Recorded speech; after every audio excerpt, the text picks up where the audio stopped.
Huzzah! Hey everybody, and welcome back to more Fire Emblem Marathon. This time, we're doing Echoes. Oh boy, here we go. So firstly, Fire Emblem Echoes Shadows of Valentia is the most recent game since Fire Emblem Three Houses hasn't come out yet, even though it's been announced with a Switch. Don't have a Switch yet. And it's a fairly good game. To start, it gets rid of all the relationship things. It goes back to a more original Fire Emblem format from the days of, say, Path of Radiance and Radiant Dawn. So it's a pretty good game.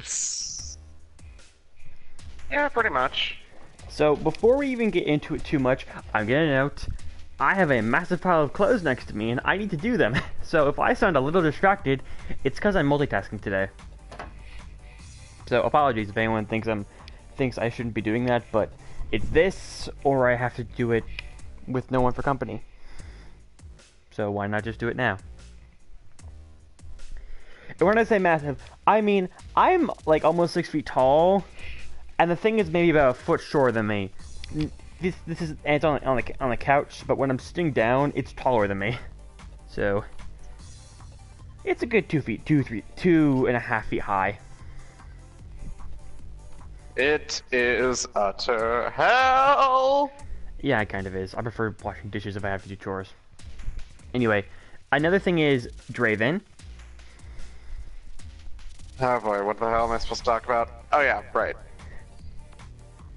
I will be the one that's taking care of the chapters and map layout. If I can find them, that is. Yeah, to note, Draven has never played Echoes. Not even once. So I'll be doing most of the story and the characters, but if I'm being honest, there isn't a lot of character in this. A lot of the character actually pops off of the two main characters and those two guys for each of our respective heroes. So let's talk about what the basis of Echoes is. What is Fire Emblem Echoes? Well, let's start off with what it originally was. What it originally was Fire Emblem Gaiden. The second Fire Emblem game ever made, and what is considered the black sheep of the franchise. Why so? Well, there's a lot of reasons. The first being, well, all the Fire Emblem games up until Sacred Stones had a more, you go from place to place, you don't have much control of what you're doing. Echoes was the first game that ever had the full movement, and also this is something that was brought back for Echoes. Sorry, Gaiden was. There are also dungeons, so there was dungeon crawling, albeit not a lot. And also, the class system was a lot more simple, but there was more to it, which I'll be going into eventually. Gaiden was also responsible for some of the more groundbreaking tactics, like literally some of the tactics like Fog of War, and it was also much better off in terms of its story than Marth's, if only because there was more to do.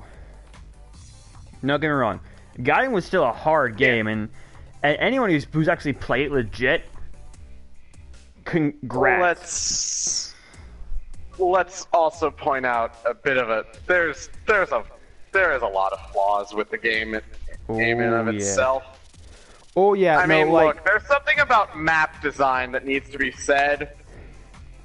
And now, I, however, can't talk about the intricacies of the maps since I only am giving details to some things. I'll just tell you this. Talking about the bullshit from them to of course, our ever famous host here. Ow. By the way, in case you want to know, just to remind you, if we're talking about each other, Draven is the guy who just said ow, and I'm Roxas, the one who's talking right now. I also like to know, we do actually know each other's real names, and we have seen each other's real faces, but we're not going to say them here because it's the internet, and because we trust each other like brothers. Yeah. Cohorts and comrades. Yeah. So, Echoes it fixed some problems, but let's start off with the most glaring problem of all, the level up system. For those of you who've played or watched our videos, you remember how level up systems work, right? It's a variable system. A good system. Random Not a bad chance. system. Here's the problem with Gaiden and, to a degree, Echoes. The growth rates of all the characters in Gaiden were almost non-existent. Most of the stats you got from promotion. I'm not joking. It's even shown because whenever you promote, here's the thing. Say you have a character who has 12 defense and the promotion gives them 15. They will automatically get 3 no matter what. But if they already have 15 defense, they won't get any stat ups. Yeah. It's bad. Echoes fixed that to a degree, but there's one character which I'll bring up in a bit who didn't get any sort of bonus, and also magic used in this game are really scary, because you want to know what the worst part is? The highest resistance growth rate, that's magic defense, is 8%. If you count the DLC characters, there's one that has 15%. Yes, it's that low.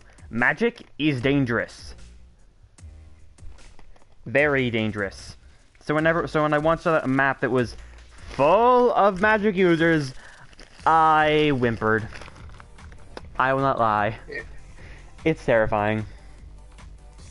So there is also something I want to mention about artistic design. Now, there's nothing to be said about like an old game and its art design, but holy shit, whoever they hired to be the artist, I praise them fully because holy shit! Oh yeah, Echoes' art is one of the best art, is the best art in all of Fire Emblem. I'm not joking here, just how it looks. And most people who have never seen Fire Emblem will ask, who is this from? What game are they from? And they're like, Fire Emblem? How did I know about this? They look amazing.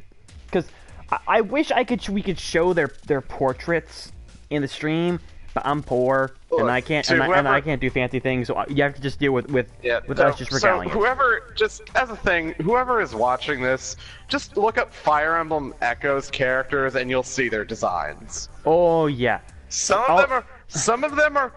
Again, the idea is that they're basic, but at the same time, they're a good kind of basic. It's simple yet artistic. Basic. And not to mention, you can tell who's a character. You can just tell just who's who just by their design, and you can't really forget them.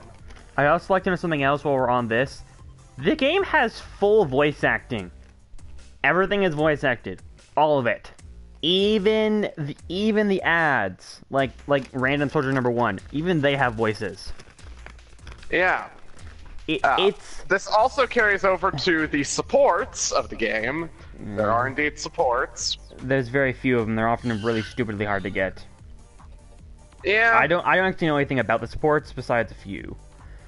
Anyway, oh yes, magic. You see, here's the other problem with magic in this game. It costs HP to use. I'm not joking. Your squishy mages, yeah, they have to sacrifice HP just to use their spells and attack.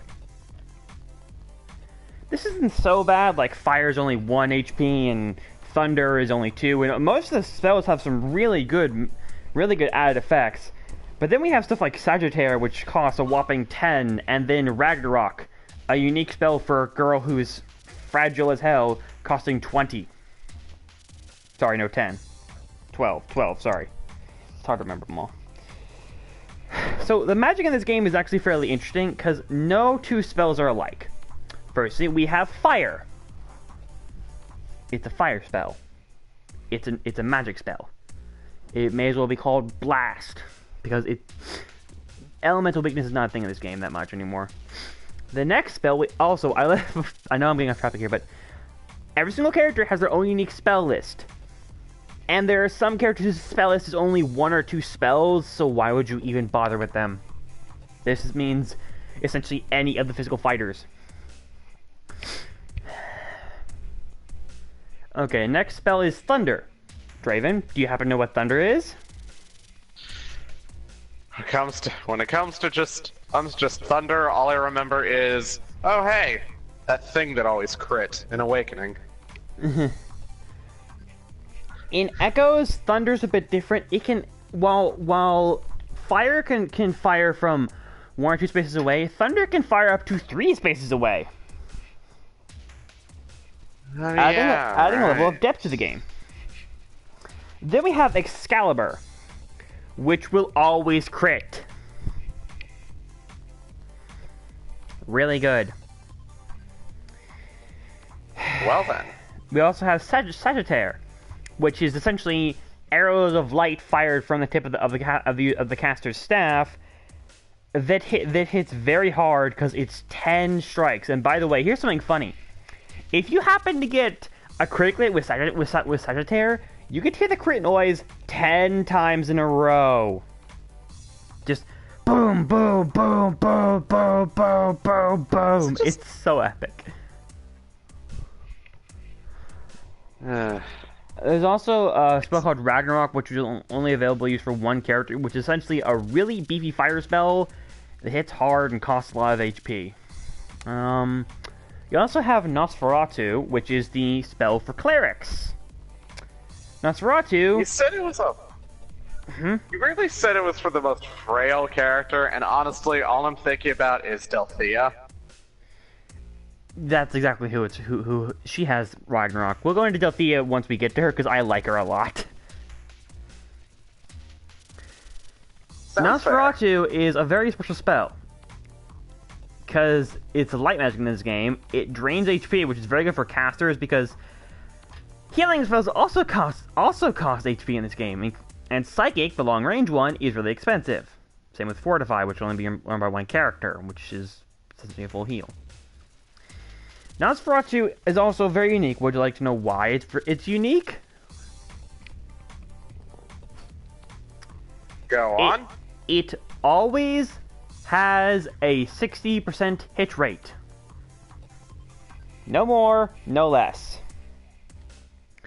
Which means you can use it on the final boss, which I'll get to when we get to him. Oh hey, hi Cyber! Draven, we have a 3rd person here suddenly. Lovely! Okay, anyway. So, Draven, have you gotten those maps yet?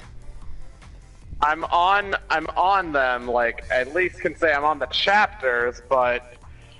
Oh my god, that is so many things.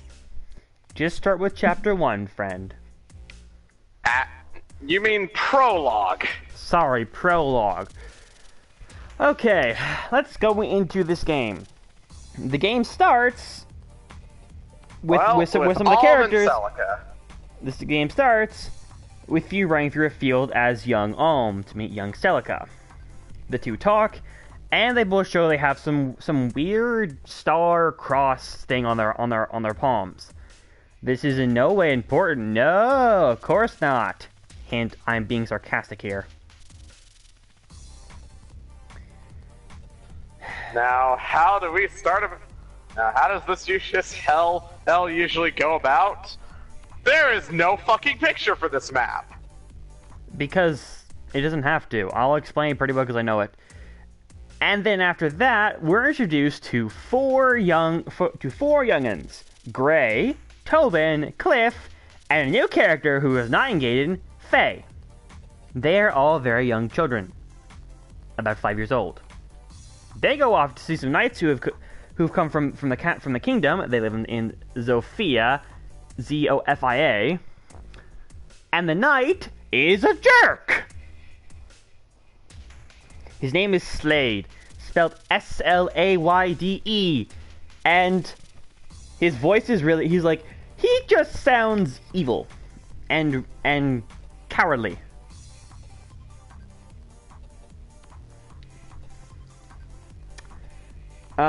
It's interesting. And Slade says that he can take Faye in for a pretty coin. Oh boy. No, not that. Sorry, wrong character. He says that he wants to get food and drink in this pigsty. And then Gray mentions that he has 2 sisters. And then Slay gets all creepy pervert. And then Gray hits Slade. And Slade tries to kill him. Sorry, no. Alm hits Slade after he sees Celica. Who, by the way, guess what Celica is? Royalty! She is the long-lost princess of Zofia. And she also apparently had a little brother. This will never be mentioned again. Now, oh boy. The first chapter is this. Have all your little youngins run away into the bushes while Mycin, Alm's grandpappy, kicks the knight's ass. I'm not joking. Oh boy. The kids go running high because they're level 1 children who if they were just looked at would die. Mycin is a level 8, I think 8 or 10 gold knight. Quick warning, a gold knight is the final tier of the cavalier. I will go into this when we actually get to when we can actually start doing that. Slay is only a paladin. Can you guess what happens?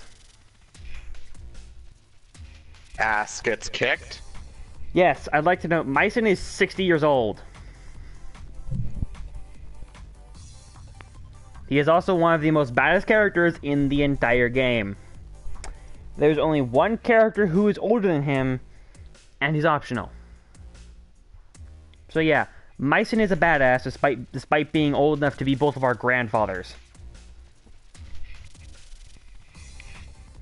And he definitely lives up.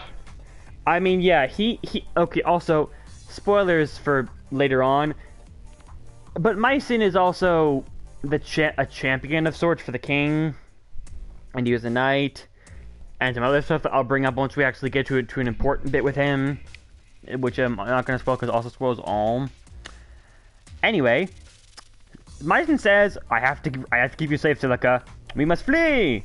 So he flees, and Alm and Celica say they will reunite. And kickstarts the most stupid thing of the entirety of this game. And what would that be exactly? You ever heard of the red string of fate?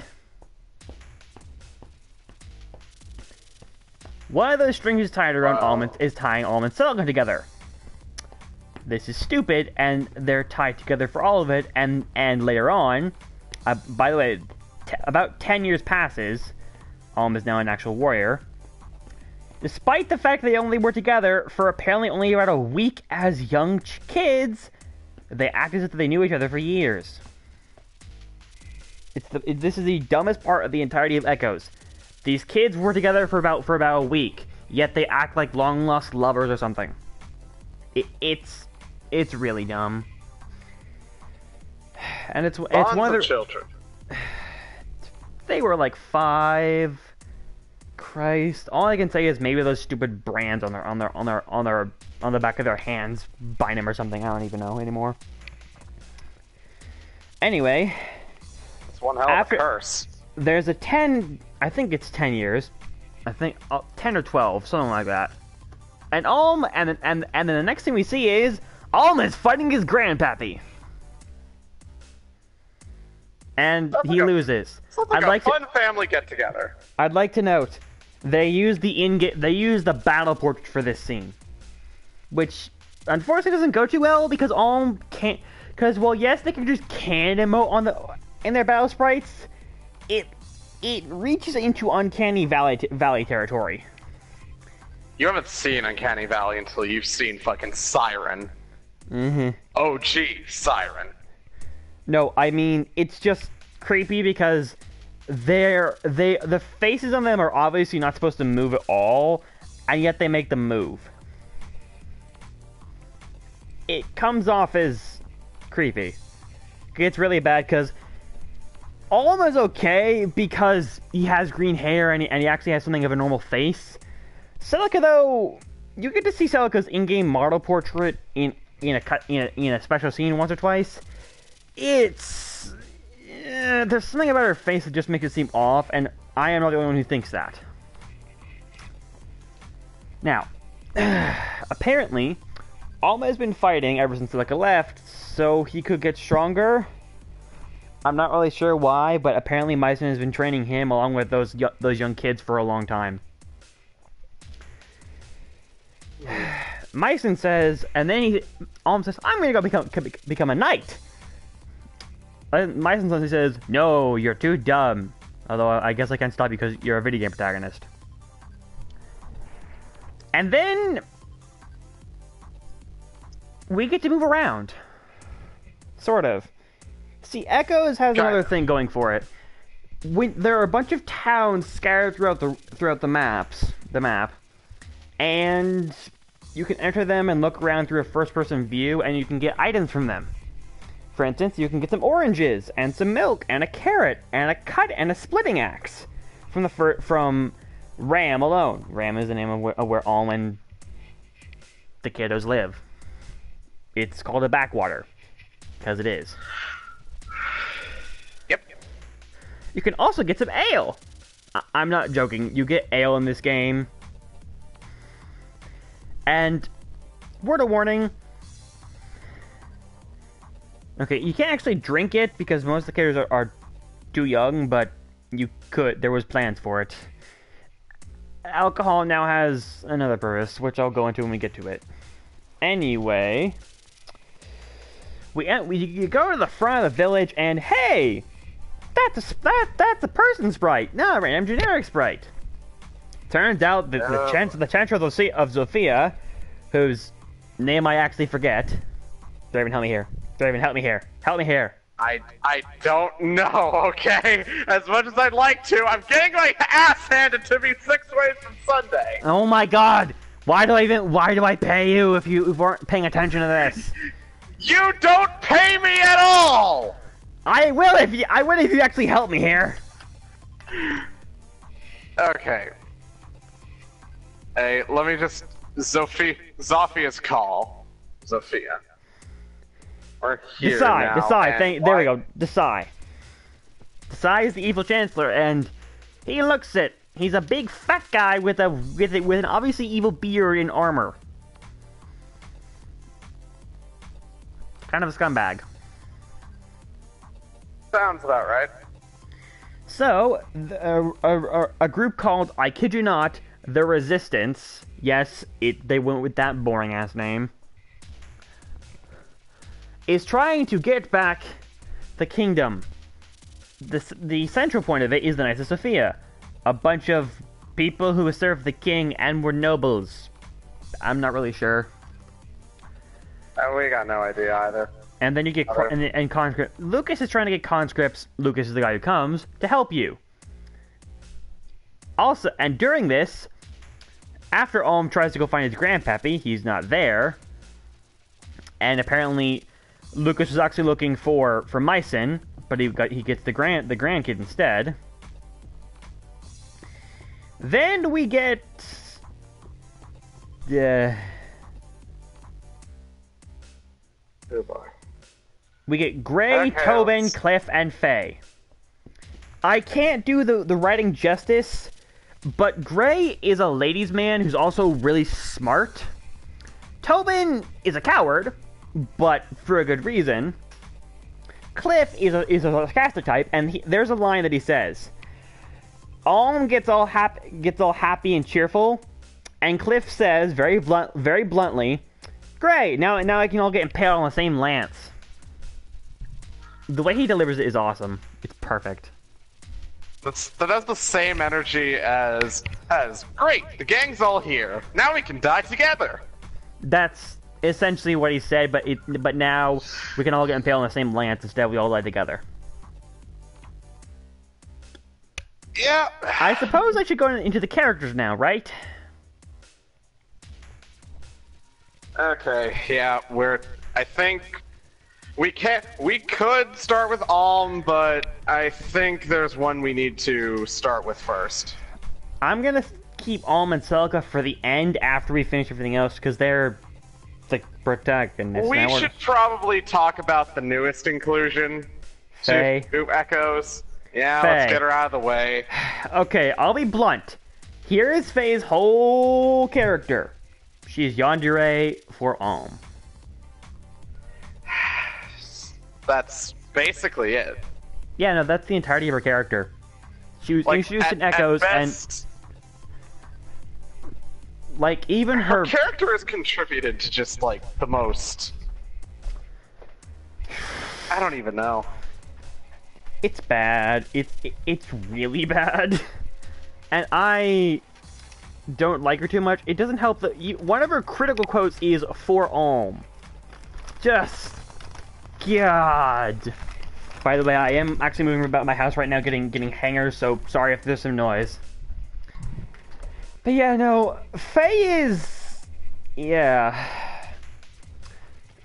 it's bad. There's not much to talk about her character because she, along with Cliff, are optional characters. You don't have to actually recruit them. Actually, that's a good segue into Cliff. Who is Cliff? Cliff? Well, Cliff. Oh my god, I love Cliff. He's just so done with everyone's bullshit. He is, simply put, the snarkiest little yeah. And he gives no fucks. Yeah, he's snarky to a good point. Although I repeat, unfortunately, like most of the game's characters, you don't get much more besides that. Echoes is a lot more about the overarching story than the characters. Still, Cliff is fun. Yeah. And his crit quotes, which I actually can't find, his crit quotes are all very snarky. I'm gonna note this. The crit quotes for characters in this game are damn good, and they're fitting too. Which leads a good segue into Gray. Who is Gray, you might ask? Well, my personal favorite way to describe Gray is U5. Explain now. It was Gray. Hey, it was Gray. Damn it!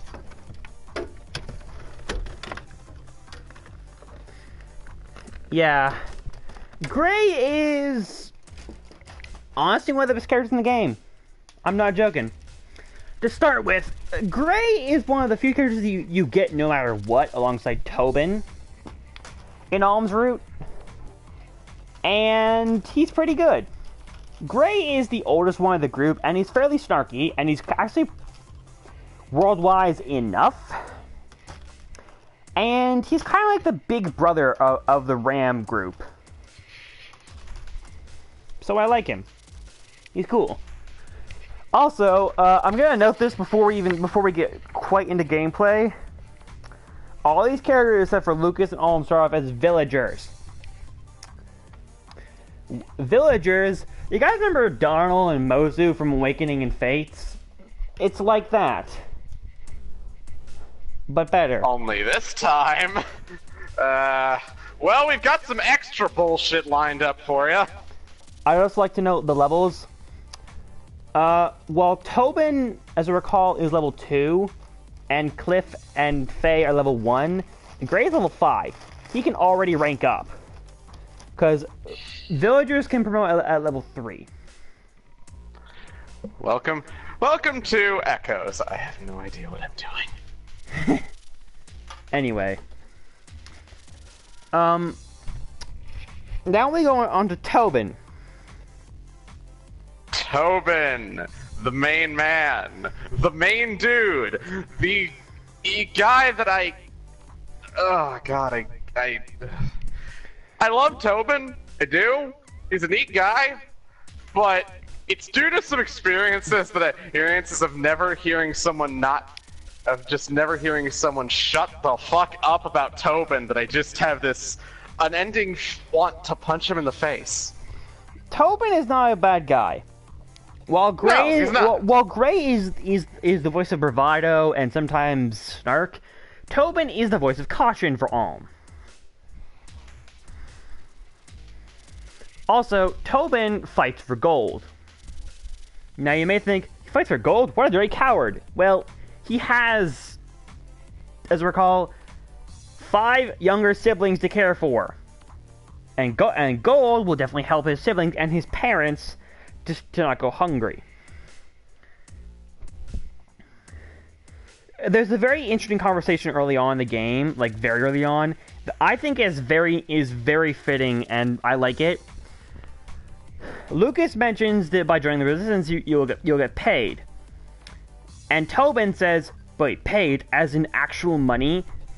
Gray snarks at him, and Lucas reprimands him by saying, "There are plenty of people who fight for gold," and Tobin reminds Gray, "I have a bunch of mouths to feed, so shut it." It's a character who, yes, he fights for gold, but because he cares for his family. It's unfortunate never brought up again, but it's a defining moment that I think make Echoes stands out, because there's a character who fully admits he's not in it for the glory he's in it for his family. And it's nice. It's wondrous. It's golden. Shut it. If you've played Fake Grand Order, you know exactly why I'm annoyed. I'm annoyed at Draven now. My level 100 Kentucky will always haunt you. Oh, shut the fuck up. Shut it. Shut it. Anyway, moving on. Before we go into Fake Grand Order, we can do that next time, Draven. Fine. Anyway, the last character we get is Lucas. Lucas is a soldier. That being the tank class. He's also... And what is he like in personality? Well, to be very simple, Lucas's emotions are dampened. In a support conversation with another character, Clive, he mentions that he can't feel emotions as well. As such, he has all the signs of a sociopath before they become a sociopath. He can't feel emotions, and he's often depressed that he can't. Although he keeps a straight face all the time.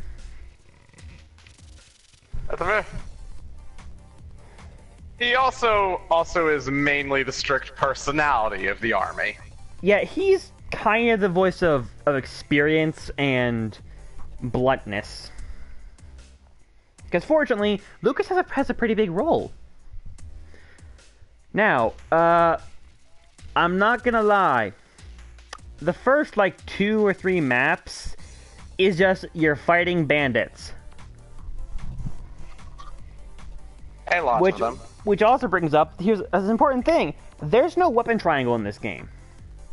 Which is good, because there are a boop ton of sword users and not a single axe user. Seriously, there's no... for the first time in all Fire Emblem, there is not an axe user in a Fire Emblem game. It's kind of depressing.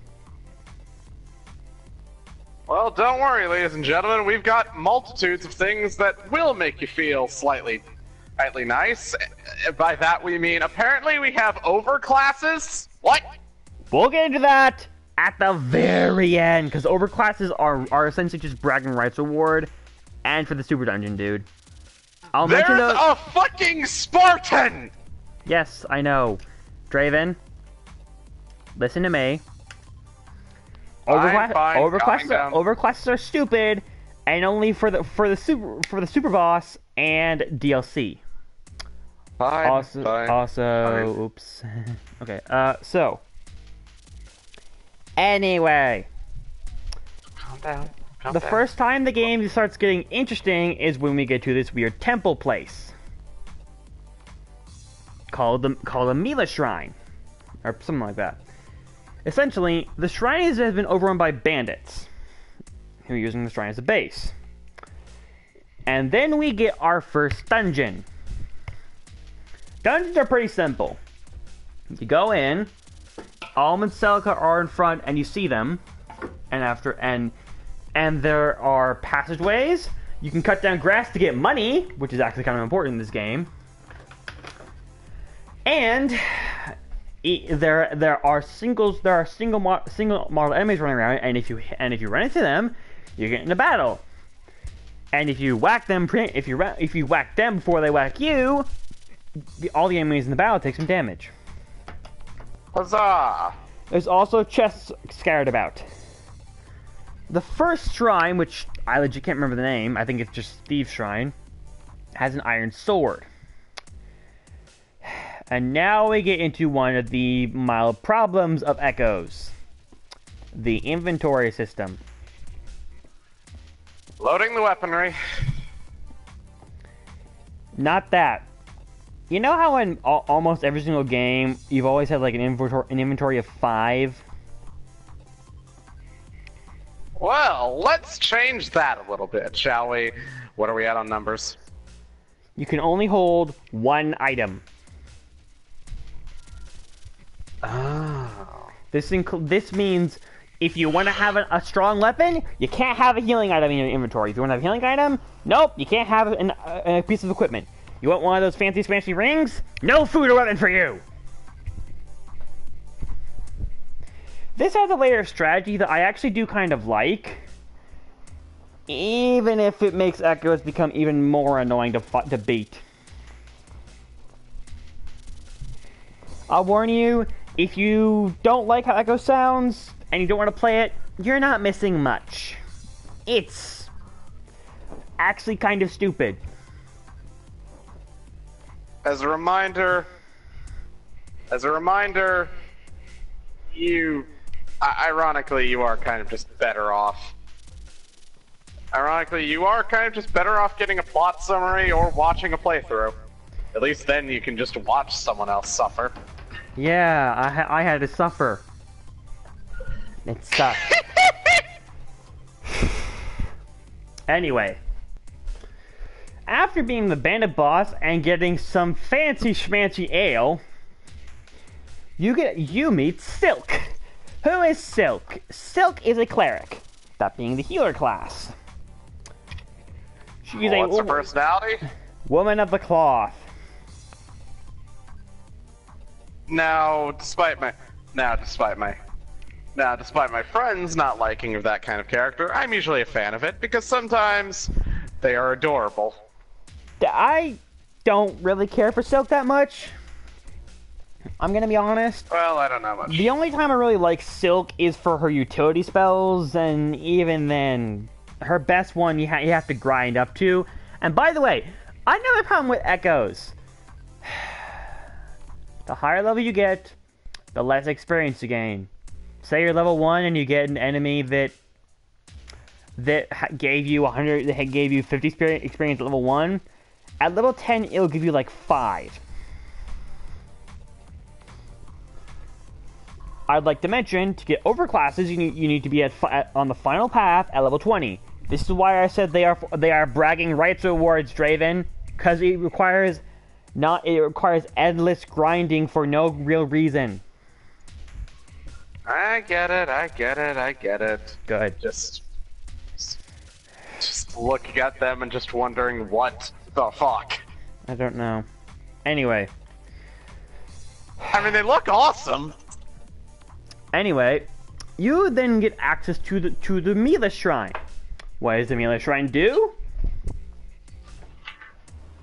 Get out your pen and paper, folks, because this is gonna be a long one. Yeah, no, it is, because I'm about to go into all the classes. Because the Mila Shrine is where you promote your characters. If a character reaches a certain level and they have a little symbol next to their level, they can promote. This is interesting. To start with, villagers, what essentially all your characters are right now, can promote at level 3 into a variety of jobs. What are these varieties, you might ask? Well, for guys, you can become a cavalier, a merc, an archer, a mage, and I think and a soldier. For females, you can become a cavalier, a Pegasus Knight, a mage, or a cleric. Yeah, mercs are men only, and clerics are female only. Stereotyping, yo. To be fair, well, we've gone back a bit, so get used to this. I know. Anyway, each character has a class that they fit best. Let's start with Gray. With Gray, make him a merc. Mercs are, yes, they're absolutely broken in this game, but I'm sorry. But Gray, the only class that Gray actually does well in is a merc class. I'm not joking. He sucks at anything else, especially as a mage.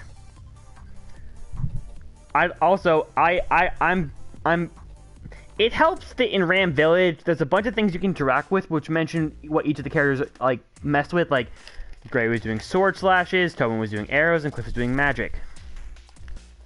Tobin is best made an archer, which is really good. Cliff is best made a mage, and I'd like to note, Cliff and Tobin, you can actually make them the others' classes too. They're both pretty good as either. And Faye, make her a cleric. Maybe thinking, but wait, Silk's a cleric. Yeah, but Silk can only learn one healing spell, the base one. She can't learn psychic. And there are only 3 healers, and there are only 4 actual healers in this game. And one of them is optional. What we're saying is, just make her a cleric. Please. The only other thing she can actually become is a Pegasus Knight, and Pegasus Knights aren't that good in this game. Also, I'd like to note, don't make any of them Cavaliers, because you are going to get a bloody ton of Cavaliers in Alm's Route. Like, a ton. Why do we... When we say a ton, let me point this out. If I'm correct, just in this act, there's... Okay, I'm trying to remember here, because I'm going to look at 3 characters. I'll be honest, there aren't a lot of Cavaliers in this game, but you get like 3 Cavaliers, I think 2 or 3 Cavaliers, and honestly, it's better to have a variety of classes than a single class, because, yeah. Anyway. Well, there's, from the looks of it, okay, well, we get 1. Well, we get 1 in this act. Yeah, but I'll go him in a bit. Anyway, I'm not going to mention the character's growth rates because there's no need to, besides 1. Anyway, time to talk about the classes. Where should we start? Okay.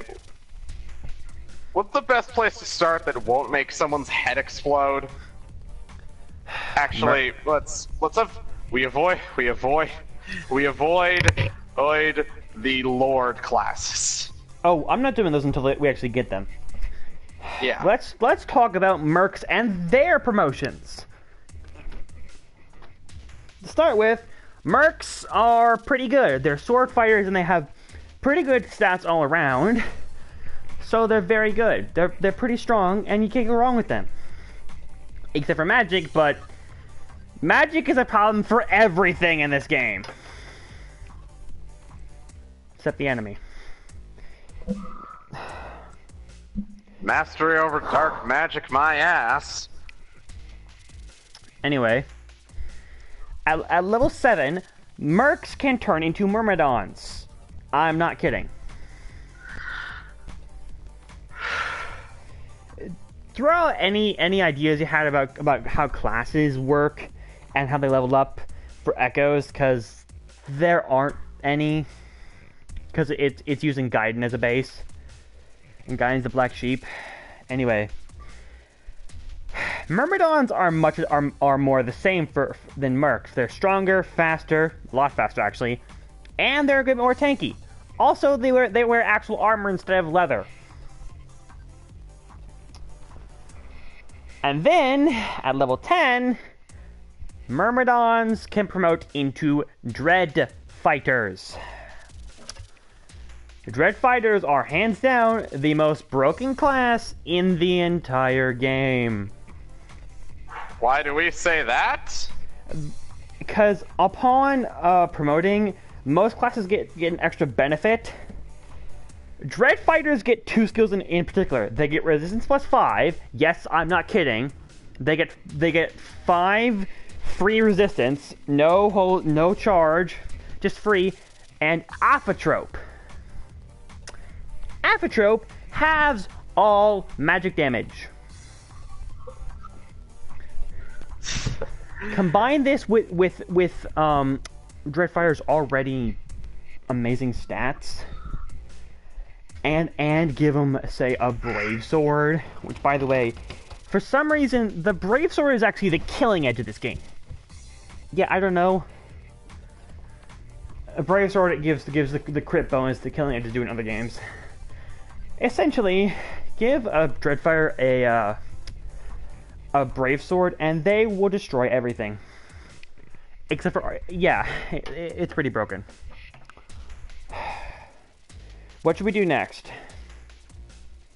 Okay, I think we can cover, since we've dealt with Merc, Mercenary, and Dreadfighter, Soldier. So Soldier is Lucas's class. A Soldier is the tank. At level 5, Soldiers can promote into Knights. See what I mean about normal class promotions being thrown out the window? Knights are tanky, and they're slow as hell. It's a good thing there are only 3 actual Knights in the game, and one of them is Lucas. And you can also just Pitchfork him, which I'll by the way, Pitchfork is a thing you get off DLC for free. Pitchfork allows any character to become the Villager class, which is as broken as it sounds, and I think you get 3 of them. Anyway. Oh boy. At level 10, guess what Knights become? Barons! Yes. Barons are tanky. They're tanky. But keep them away from magic. Especially Valvar. Now here's the thing. On my last playthrough, guess when I promoted Lucas into a Knight? Go ahead. I got him to a Knight before the end of Act 1.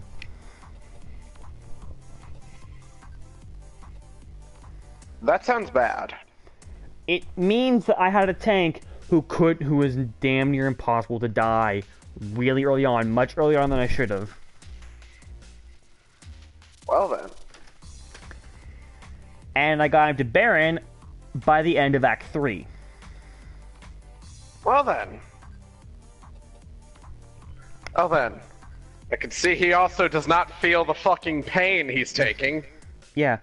I'd like to know, level 3 classes, yes, there's third tier promotion, which is why I love this game so much, because third tiers, yay! Awesomeness! You should start getting your tier 3 classes at the start of Act 4, not halfway through Act 3.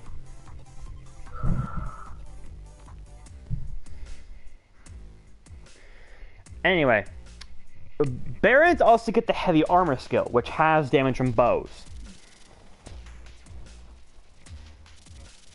Bit of a middle finger to anything archer related. Which is good, because archers are kind of broken in this game. Actually, that's a good segue into archers. Yep. Well, let's talk about this in a simple format. Remember how range? Remember how I mentioned a while ago I kind of hate archers and don't use them that much? Echoes throws that out the window. For one simple reason. Oh boy. Hit us with it. Archers can attack at melee range now. No more 2 squares away bullshit. Look, no matter how close an opponent is to your face, you can still fire an arrow into their eye. I have done that, actually. I have had to shoot a target from like 5 feet in front of me, and I did fine. Suspension of disbelief. This is not. Out. Anyway, at level 5, archers can turn into snipers. And snipers get bow range +2. This means they can hit from 3 squares away, the same range as thunder. Granted, it does come with a bit of an accuracy drop, but the range is broken. And it only gets more broken when they become bow knights at level 10. Do you know what bow knights do? Well... Oh boy, hit us with it. I'm terrified. Mounted archers that can hit from 4 spaces away to 6 with a longbow.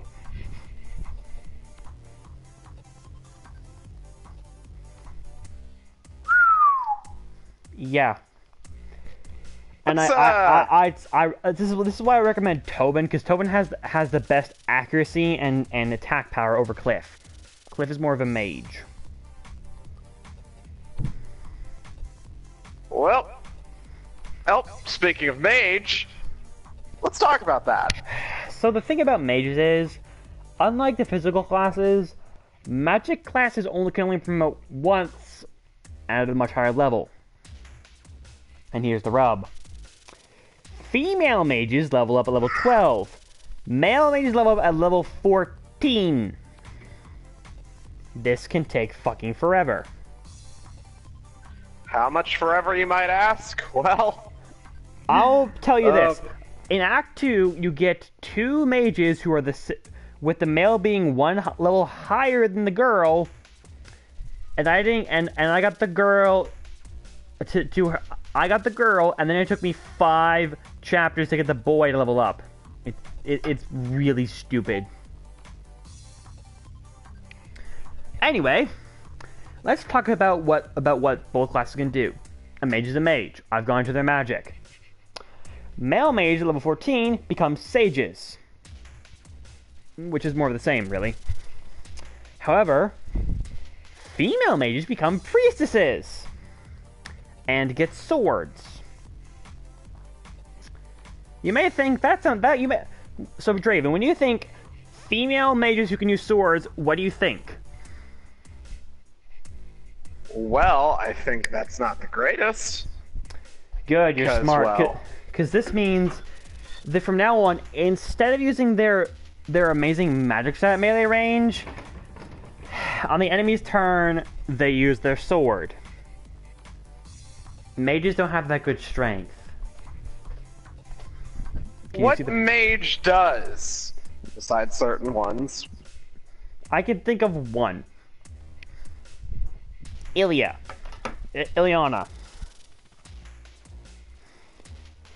And that's only by mage standards. Anyway. We also should probably talk about a certain thing. The sage... The sage for the male side of things gets a skill called Discipline. What the fuck does it do? Because I'm looking at the wiki, and it's only giving me Awakening, Radiant Dawn, and Path of Radiance. To my knowledge, it increases your EXP count. I mean, that's great, I guess. It's not really that useful, because by the time that a character reaches sage level, they don't really need levels anymore. Unless you're going for the overclass, but we're not talking about that yet. We're going to do overclass at the very bloody end. Next up, let's actually talk about something in particular first.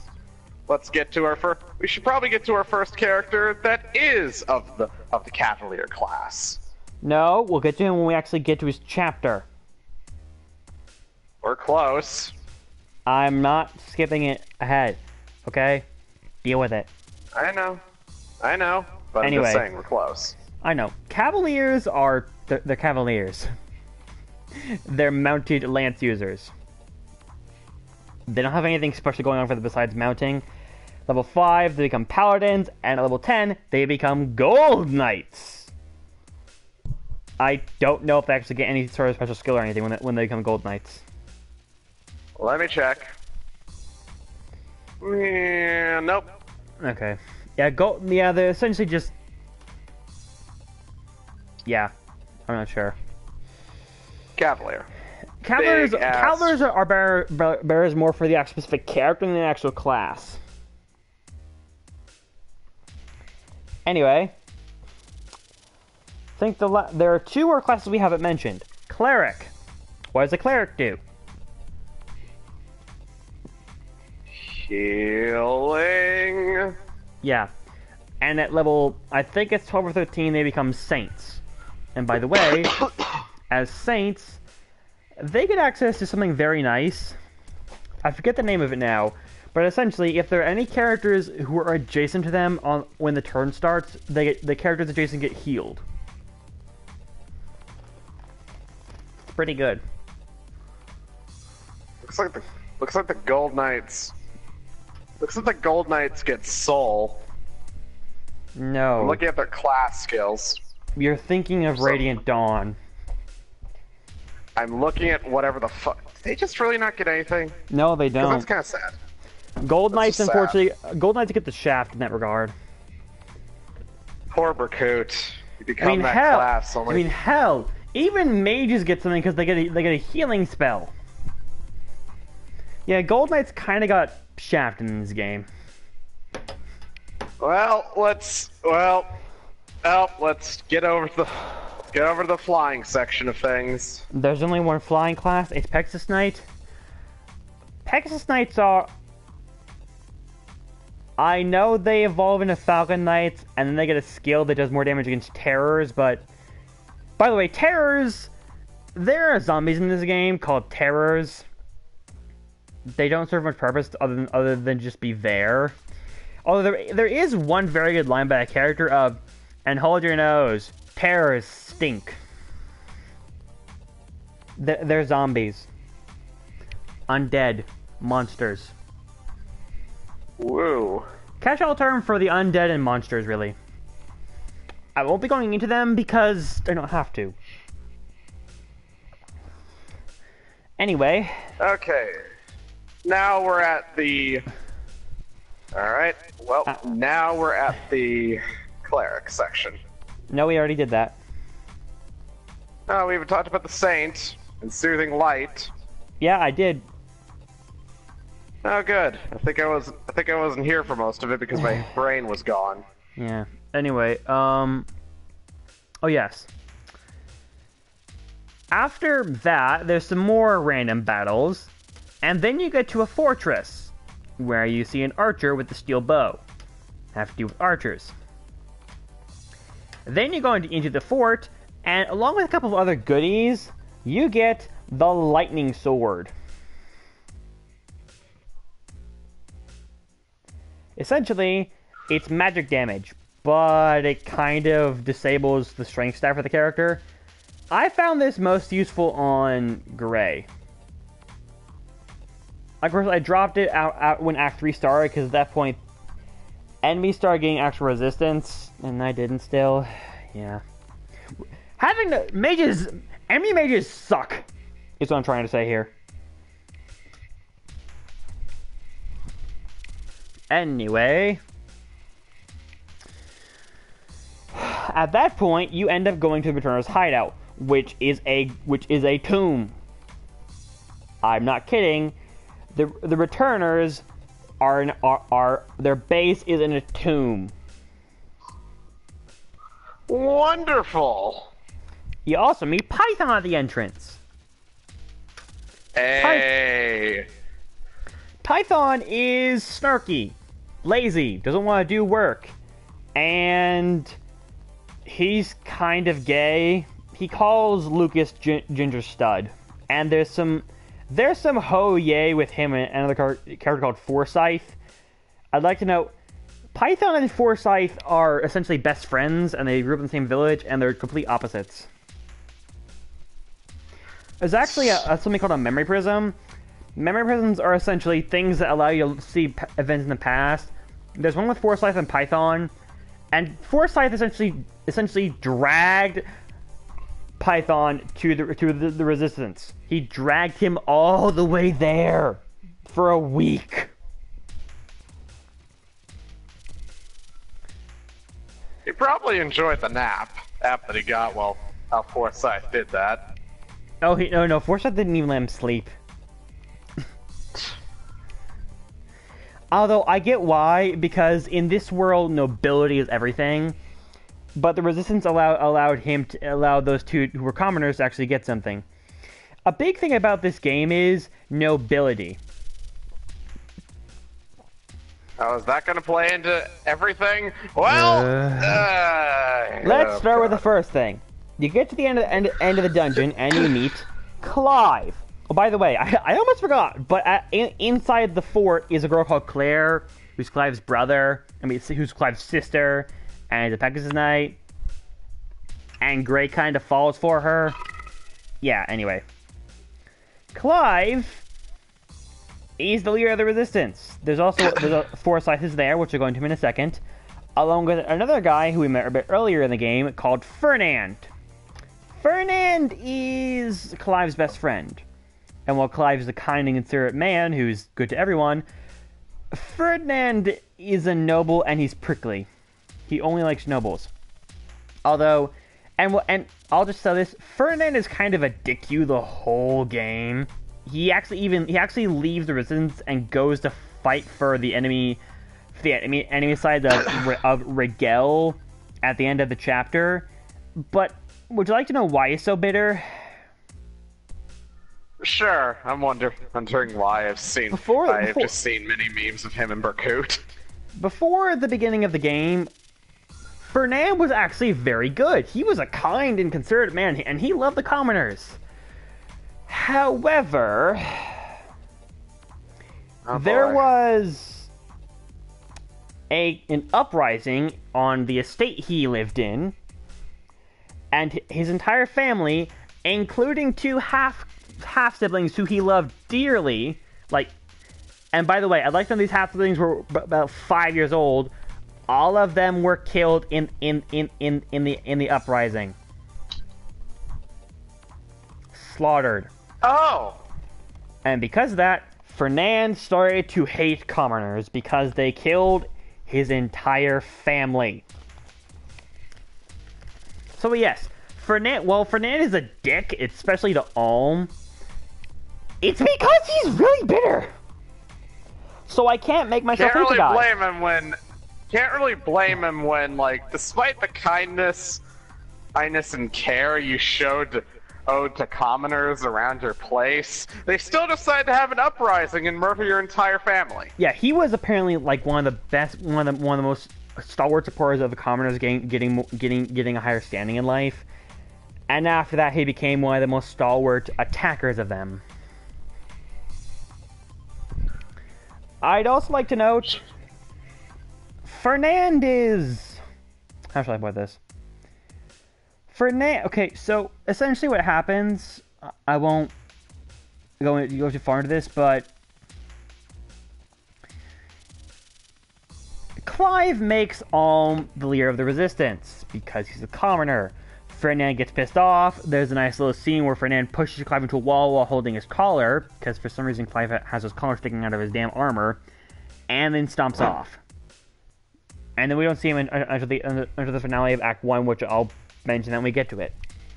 Although I'll let Draven have the floor for that little bit, because it also introduces one of his favorite characters. Anyway. Who now? Act 1, Fernand goes and meets Berkut. I'll let you have the floor for that one when we get to it. I know nothing about what's going on there. All I know is that Berkut is the only reason I'd ever consider getting echoes. I don't blame you. Anyway, at that point you get Clive, and if you wish you can also grab Forsyth. Forsyth is the second soldier of the game. And while Lucas is more of the actual defensive character and actually has some fairly good speed, Forsyth is more about attacking, despite being the tank. Also, I'd like to note something. Lucas wears red armor and has reddish hair, and Forsyth wears green armor and has green hair. And yet, despite being the Cable and Ain stereotype for this game, if you don't know what that is, go look at Abel and Cain. Thank you. If you don't know what I'm talking about, go look at one of our previous episodes.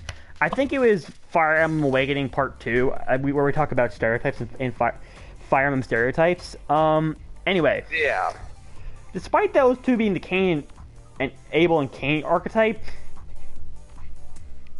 Forsyth only considers Lucas's rival. Lucas doesn't know about much, and that's about it. They don't have much character interaction. Anyway, Clive is a do-gooder noble. He's also... Now, time to go into how they do in battle. I already mentioned Forsyth. How he's more of an attacker than a defender. Clive is the worst character in the entire game. Do you want to know why? Hit me. Remember how I mentioned that after in Echoes, all the characters got their growth rates bumped up?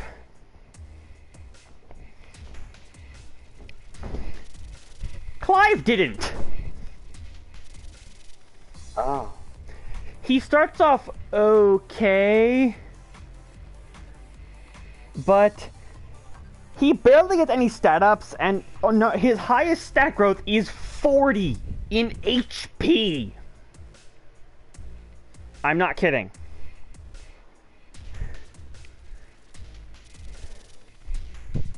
So he's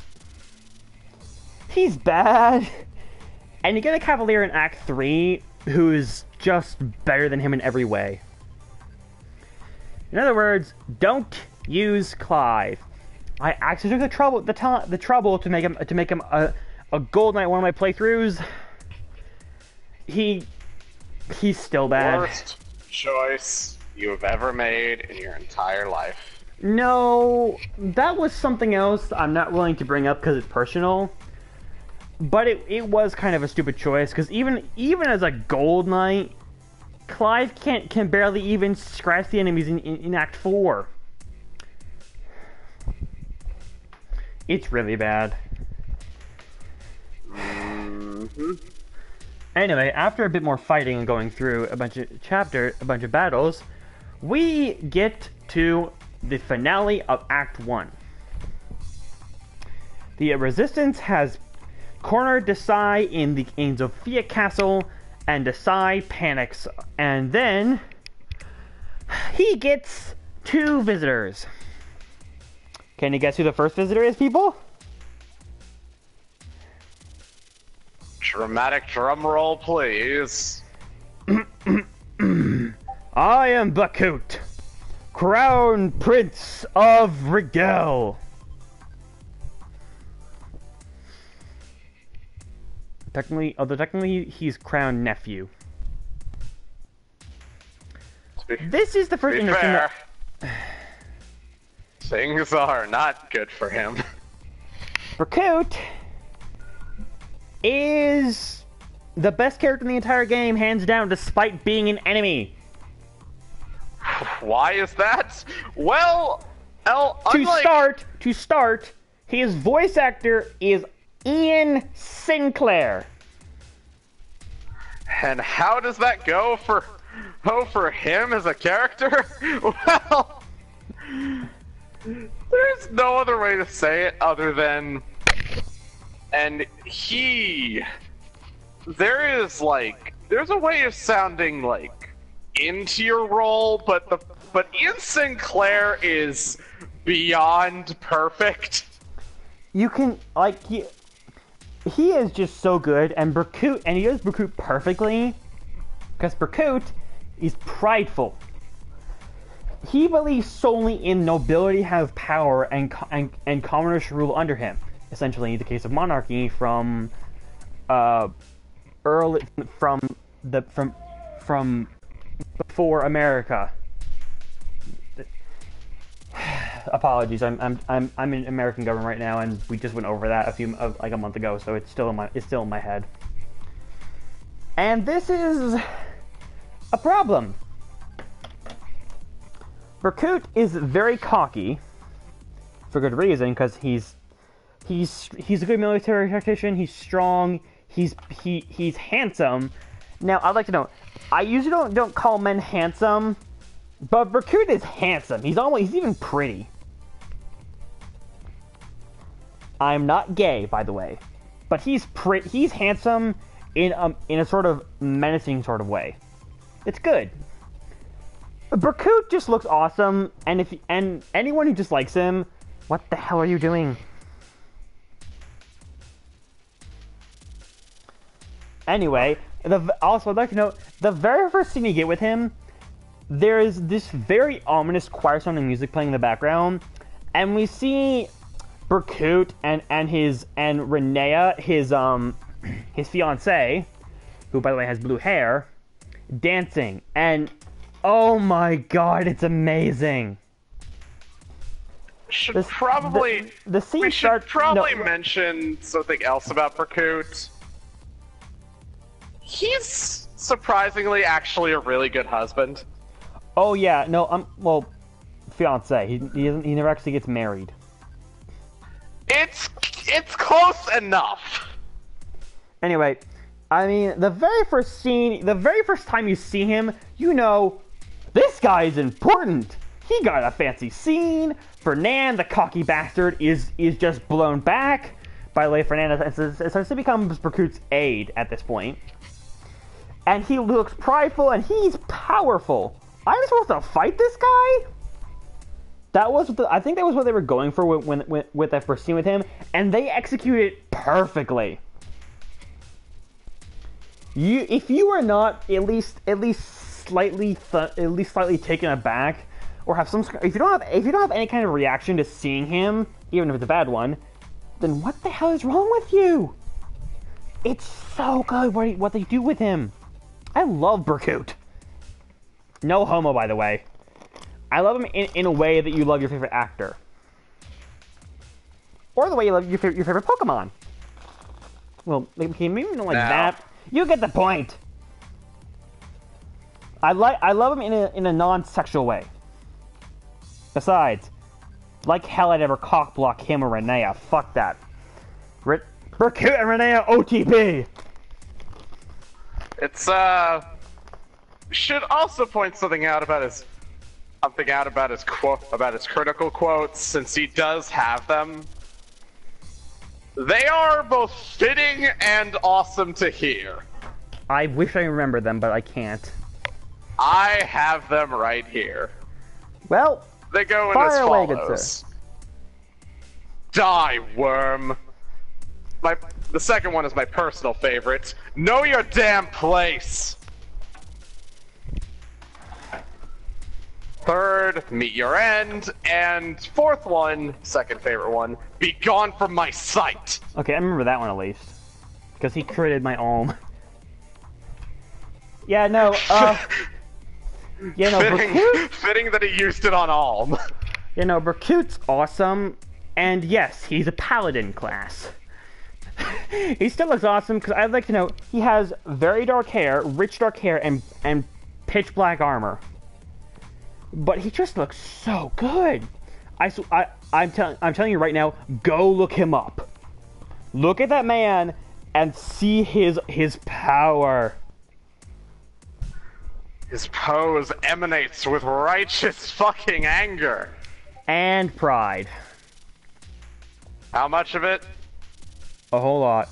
I'd like to know that I'll go more into this when it actually happens, but there are points where Berkut breaks down. St. Clair does Berkut breaking down perfectly. But that's for later. For now, we have the finale of Act 2. it's your forces versus a bunch of Desai's followers, Slade, the bastard, and Desai himself.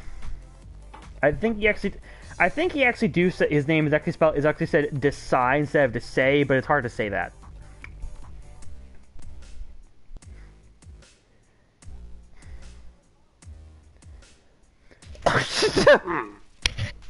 Now, here's the thing about this fight. On a hard... okay, so this fight I actually can talk about a bit. The objective of the chapter is to kill one of the bosses, Slade or Desai.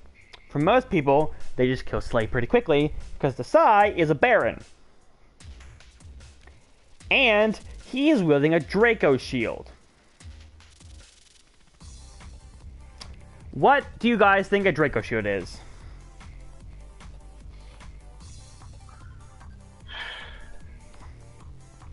Hit it.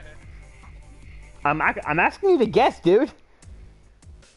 I got nothing. Okay, I'll give you a hint. Shields are something you can equip in this game for extra defense. Oh. Can you guess now? That must be some heavy fucking defense. The Draco shield gives 18 defense and 18 resistance. Okay, sure, why not? In exchange, it cuts down your speed to almost nothing. Like minus 20, I think. So yes. In other words, expect no follow-up attacks, you nerd. No, but don't expect much damage either from the enemy. Now, on hard mode, I'm not sure how to do this, but on normal mode, you can use, say, Claire to lure away Slade after killing his entourage. And by keeping him out of Slade's range, you can and move this eye into one of the corners on the map, because there are corners. You can just wail on him. It will take forever because he has like 43 health, and you can only do 1 damage for every hit. But if you put him in a specific spot, you can have your two tanks, that being probably Lucas and Alm, your mages, that being Cliff, and your archers, that being probably Tobin and Python. And if you have it, use Gray's lightning sword, you can deal about 6 damage per turn, give or take. Only problem. Guess what else the Draco shield does? Hit me. It heals him for 5 HP every turn. Now, so you're essentially just doing 1 damage no matter what. I mean, here's the thing. This is only possible because 0 damage is impossible in this game. You can the lowest amount of damage you can do to an enemy or them to you is 1 damage. You can't do 0. I guess this is to make sure that no one can just cheese with ultra high defense. Yes, actually. But it kind of works in your favor here. Anyway, there are a couple of awards in this game. I won't go into them because they're kind of stupid. But there's one called Blitzkrieg where you have to beat the entirety of the main game in under 300 turns. If you're going for Blitzkrieg, don't go for Desai Draco Shield, because that will take at least 50 turns.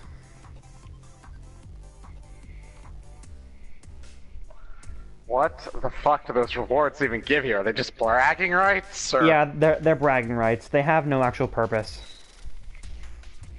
I believe that's what they call fuck you. I have no plans to ever get Blitzkrieg. I am not a speedrunner. Why would you? That sounds like a nightmare. Because it's a challenge? I'm not sure, really. You have to ask someone who's actually gotten it. Anyway, I will ask that person. I will ask them, are they a masochist? Probably. Anyway, if you do end up defeating Desai, you get a Draco shield. Nice job. Now you have now you can attach it to anyone, and watch the as well as they can only attack once per turn. They can barely get hurt. Anyway, But guess what? Even if you actually end up beating the Psy, it turns out that the Psy you killed was a body double. Oh, how wonderful! I'll be sure to. I mean, thankfully you do get to kill him later, but yeah. However, guess what it's time for, Draven? I'll get the pen and paper. Act 2. Alright, here we go. The pilgrimage. Act 2 introduces the big concept and also problem of this game. Sorry. You play as Alm and as Celica. We're sort of splitting this up. It sort of splits up into two formats. In the sense, what this is basically a, I guess one could say, better version of the Path of, I think it was like Radiant Dawn switching of like groups you're fighting with. Yeah, sort of. But here's the thing, Gaiden did it first. Yep. And anyway, let's talk. Anyway, the first thing about this, the basis of it is Alm is trying to stop Rigel through war, while Celica is trying to stop it through peace. Because, as it turns out, Mila, the patron goddess of Zofia, has gone missing. By the way, Mila is a dragon. Monachete, whatever.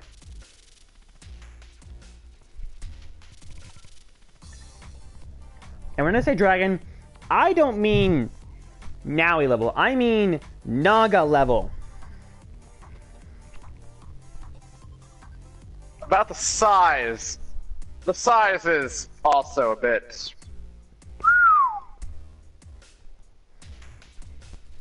But we should probably take a step back here. I'll just mention this. Let's talk about. Wait.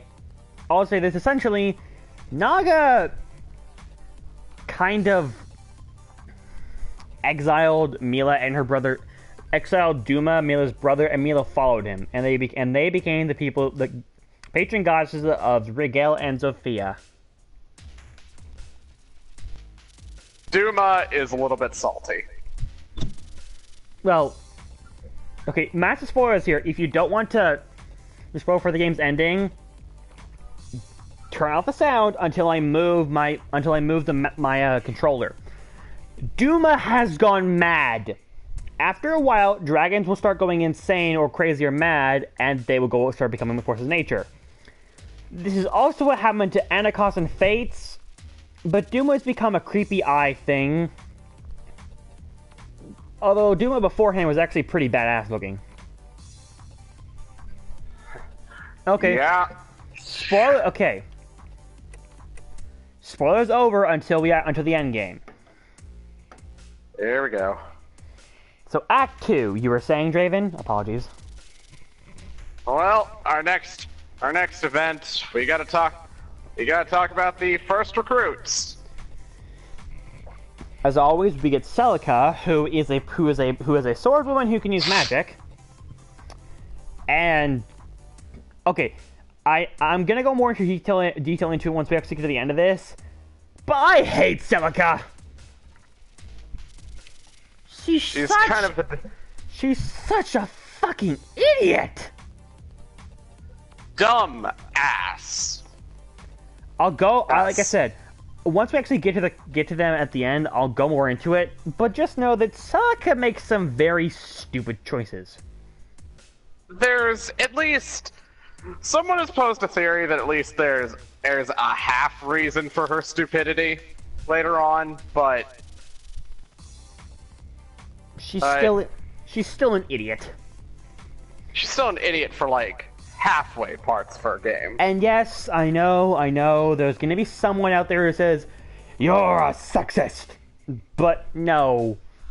She's just a dumbass. My best friend, my best friend, who is a very smart woman, who is my age, that being a high school senior, I told her about Celica, and she said, That girl is an idiot! Wow, what a fucking idiot!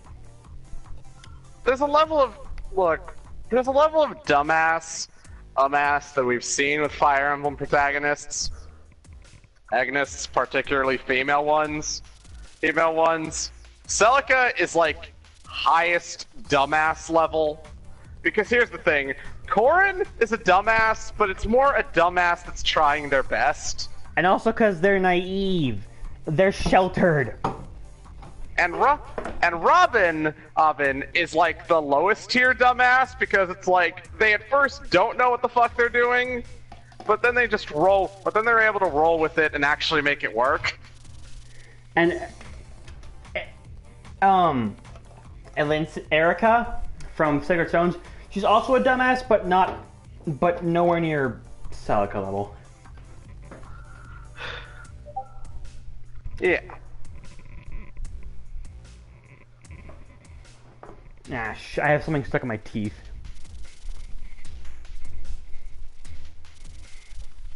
Well, Anyway. Someone decided to send me something. What the hell did they send me? Ow, ow, ah.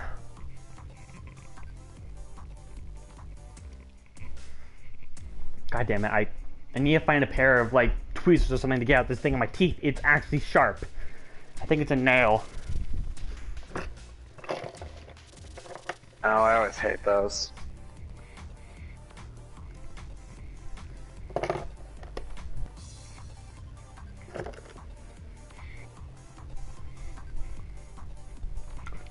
Ah, God, ow, it hurt.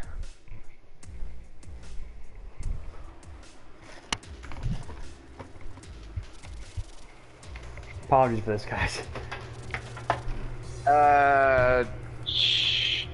Shall I talk? Shall we go? Shall I try to... Oh god, who the hell can I even talk about here? Got it, I got it. Okay. Let's start with May. Celica's best buddy. Kind of. Actually, I don't even know what to call May. I mean, like, for one, she has a lot of care for Celica. That kind of verges on Yuri route. No, actually, it doesn't. Okay, I'm just talking about Hero's dialogue. She has a lot of worry about what Celica thinks. In Echoes, she has a slap kiss relationship with Bowie. Yeah. Trust me, I know. I mean, it's kind of hilarious because all I can ever remember that can describe May and Bowie is, you like me for my personality? Yeah, I was surprised too. Anyway, May is bombastic. She uses Buffy speak all the time. I like her because she's very bubbly in a game that is sorely out of bubble.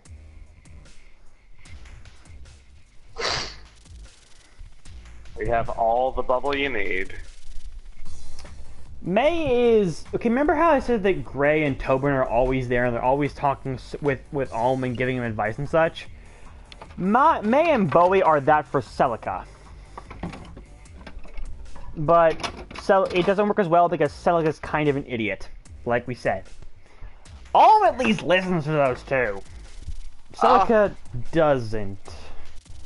Who do I trust? My friends or this creepy old wizard that gave me a sword that may or may not be cursed.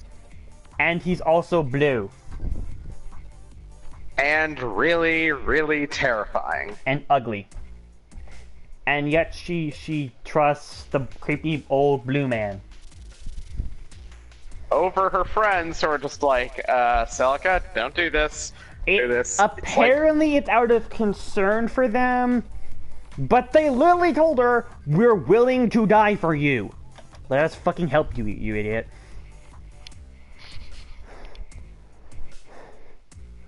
Yeah, no, we'll go into that when we get to Act 3, but yeah. Anyway, Mai is a mage. Then we have Bowie. Bowie is the voice of reason. How much of a voice of reason? Well, if it weren't for him, Celica would have probably rushed into about 10 different fights and gotten killed. One of them. He and Saber are the voices of reason. Anyway, Bowie is the voice of smarts, and remember, we're humans. We're not heroes. Yeah. Also, the funny thing is, Bowie is also from a small family of, I think, 7. And in this game, characters will react to food that they eat. Whenever Bowie gets something kind of expensive, like say and he got cut off there. Whoops. Sorry, folks. We've run into some technical difficulties. I'm back! Oh, welcome back. My headphones fell out. The cord fell out.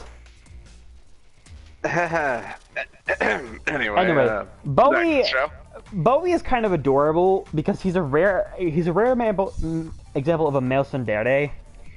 And also, whenever he gets fancy food like cheese or certain types of meat or a sweet, he says, "Really? I can have this?"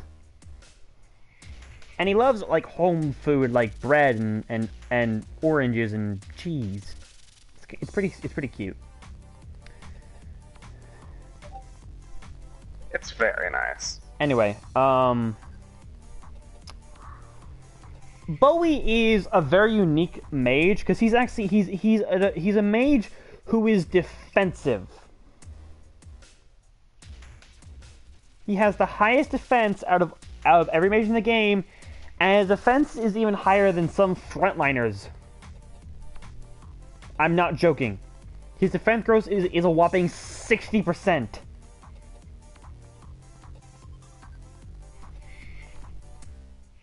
Do you realize what that means? Draven?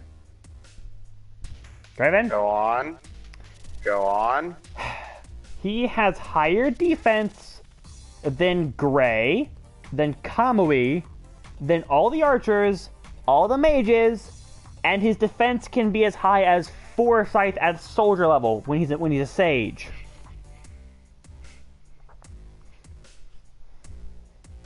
Well then. Yeah. Bowie is fairly tanky. Also, you can also get Guinea, who's the last hero in the game, and is a wallflower. That's her whole thing, and she also writes. She's cute. You also find out at this point, oh yeah, in this game, I forgot about this entirely, but terrain is huge. If you're in a forest, you're gonna have a huge advantage of someone who isn't, due to accuracy and evasion bonuses. Magic says, "Fuck you, terrain. Fuck you."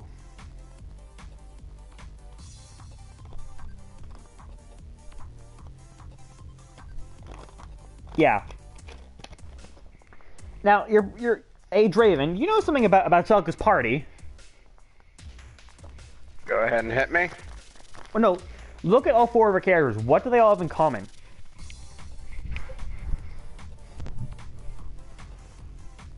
You know, I've got nothing. They're all mages. Oh yeah! Oh no. So you see, once you get to port, because for some reason Celica is on an island. Once you get to port, you meet a man called Saber. Before we even get to more of his personality, I'm going to say this very bluntly, so listen closely, children.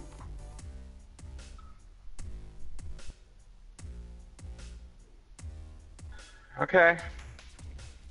Here we go. Saber is my favorite character in all of Echoes, and possibly the best character in all of Echoes, hands down. Why is this you might ask? I can't quite do it justice, but Saber gives no fucks to anything. He's very he's not selfish, say, but he's the voice of reason to everyone. And he's cocky and he's sarcastic, but he's also kind of gentle. And also, as of Act 4, he essentially becomes Celica's right-hand man. I mean, hell, there's a chapter at the end of Act 2 where you're fighting a bunch of Arcanists, and you can only use Celica and Saber. Saber is also good for how he looks. Saber has this really deep voice that makes you think, that gives the commands respect, and makes you listen to him. And one of his crit lines is, "You don't know when to quit." He doesn't even shout it. The thing is, Saber almost never raises his voice. He keeps his voice at a very level tone most of the time, and the only time he doesn't is when he gets pissed off at Celica. Which, to be fair, when you get pissed off at Celica, you have every right to yell.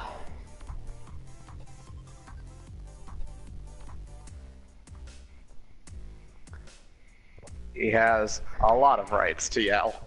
Also, Saber looks badass. He's like 30-something years old, and he has an eye patch. He looks kind of grizzled, and he just looks perfect. Also, he's a merc. He's the best merc. A damn good one. And remember, Dread Fighters are the best class in the game. Saber is the best Dread Fighter in the game. Do you realize what this means?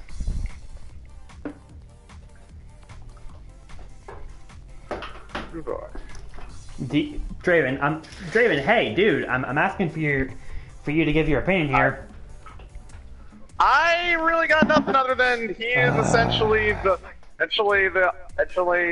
uncle. Draven, Look.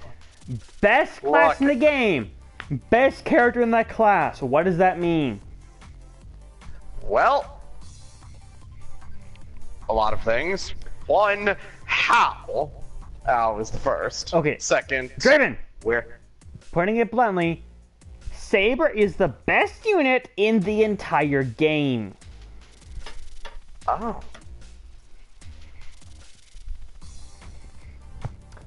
Also, this is a good time to mention, when Dreadfighters reach level 10, they can class change back into Villager. This is the source of the infamous Dreadfighter loop, where you can have a Dreadfighter be turned into a Villager, and then loop right back through the Mercaline, and be utterly broken. Combine a Pitchfork with Lucas, make him a Merc, and you have one of the strongest, most bulky characters in all of Echoes.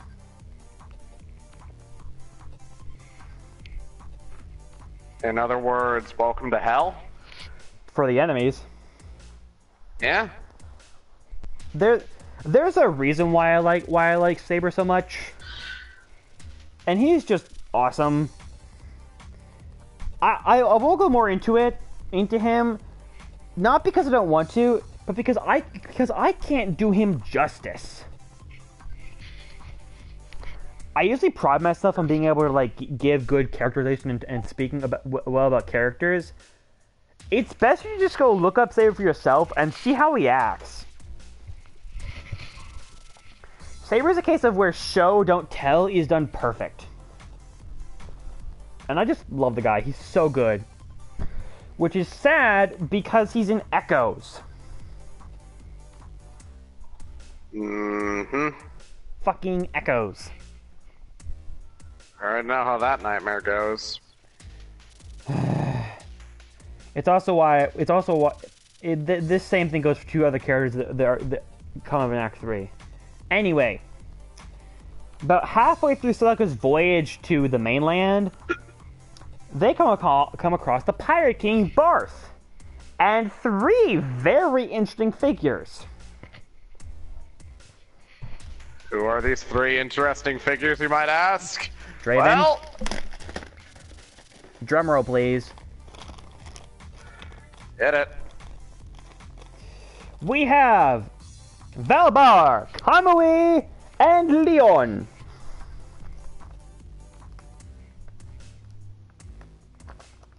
Who are these? Now, who are these people, you might ask? Well, let's start off with the... Let's start off with the big... Let's start off with the, Let's start off with the big guy, Valbar. Valbar is... To start, he starts off the game, he gets revenge for Barth, because Barth killed his whole family.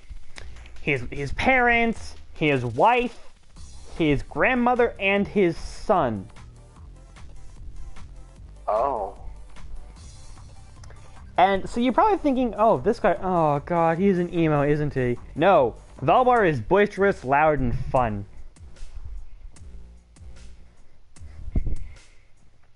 He definitely doesn't really, There are times where he breaks down crying because of his family, but he hides them well. As his personality states, he believes in living life without regrets. And that is what he does.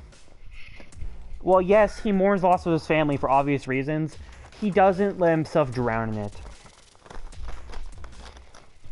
I think one of his lines is, I'm gonna keep living for my family.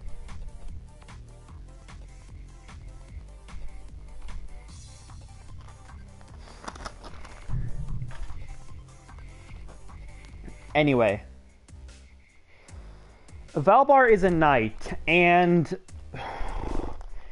As much as I hate to say this, Valbar is the worst knight of the three. He's a very big guy, and he has interesting, like, light brown colored armor, but there are two problems with Valbar. Firstly, he's a knight. For some reason, I have never actually been able to properly get Valbar to a Baron, except when I grinded once. This is because Valbar is a knight and thus doesn't have that good range. Also, this affects him very greatly. Also, he rarely gets follow-up attacks. He's usually going to get in one big hit and that's it.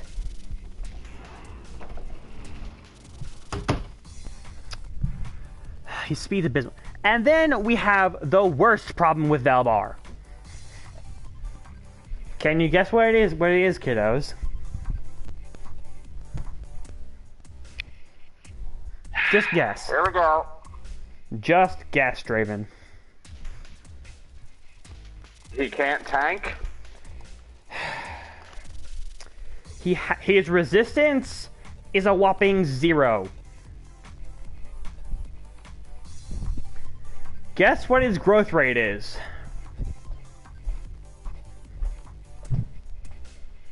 Just guess. I'm gonna guess 1%. 0. Oh. He cannot get resistance. The only way to make Valbar gain resistance is using the resistance up item. And stat boosters are really hard to get in this game.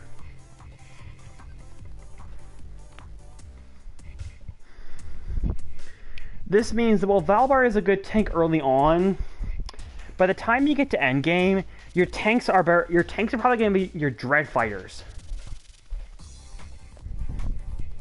Because Slugger gets a good bit of them. Speaking of that, on to Kamui, who has no relation with Korin, because Kamui is Korin's Japanese name. What do we got? What is Kamui like? He is an actual merc. What mercenaries are fighters who work for gold. They have no real master, and whenever they do work, it's always for coin. Kamui is that. He's the first instance of a mercenary actually done correctly in terms of lore. It's a minor thing, but it's always bugged me because mercenaries are not really tough people They're people who work for gold. And mercenaries can be anything. I mean, here is the big... Okay, you know Ike and... You know the Grail mercenaries? They're mercenaries. Yep. And are they all the merc class? No! Mercs. People who fight for gold. Not sword fighters with stupidly high stats. So I'm glad they actually do it properly for once. So, as a thing, let's talk about his personality. Easygoing, carefree kind of guy. And a gambler. Yep. He's a freedom-loving drifter who hates commitments. Yeah. That is him in a nutshell. However, he does have a very deep-seated fear of necro dragons. Yes. You see, after the fight with getting those three, you can go to the Seabound Shrine. Here's the thing. Kamui says, please don't go to the Seabound Shrine because there are necro dragons there. Then they go there, and Kamui essentially says, Celica, what the hell? Celica literally says, oh right, you're scared of necro dragons, Kamui. Kamui says, oh duh, I was gonna wait on the Hello! It's here! I mean, at least I now have context for his... At least I now have context for the meme. I don't know the meaning of fear. Just necro dragon roars. It's just like, fear. Noun. State of terror. Yeah, no, essentially, they go to Seabound Shrine, Kamui says, what the hell, Celica? Celica says, in an almost deadpan, in a very sweet tone, I forgot you were scared of necro dragons, Kamui. And then Kamui says, I'm gonna go, rah! It's here! We're all gonna die! Do you ever just think that, with the way Celica said that, I just had this feeling she did that on purpose? Oh no, in my headcanon, she fully did it on purpose, just to see his reaction. Celica, dumbass, but at the very least, he's also sadistic. Well, yeah, no, the sadism kind of isn't just present here. Although, Kamui has a reason to be scared. Well, I mean, I saw a fucking art of necro dragons, and those things look mortally terrifying. They are the strongest terror in the game besides the heavily armored ones called ghouls. And they don't take a lot of damage. And they dish out a lot. Here's the thing. Valbar took over 10 damage from one hit.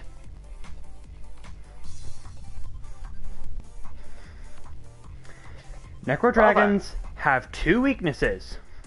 Bows and Seraphim magic. Guess how you get Seraphim magic? Kill me now. Celica level 5.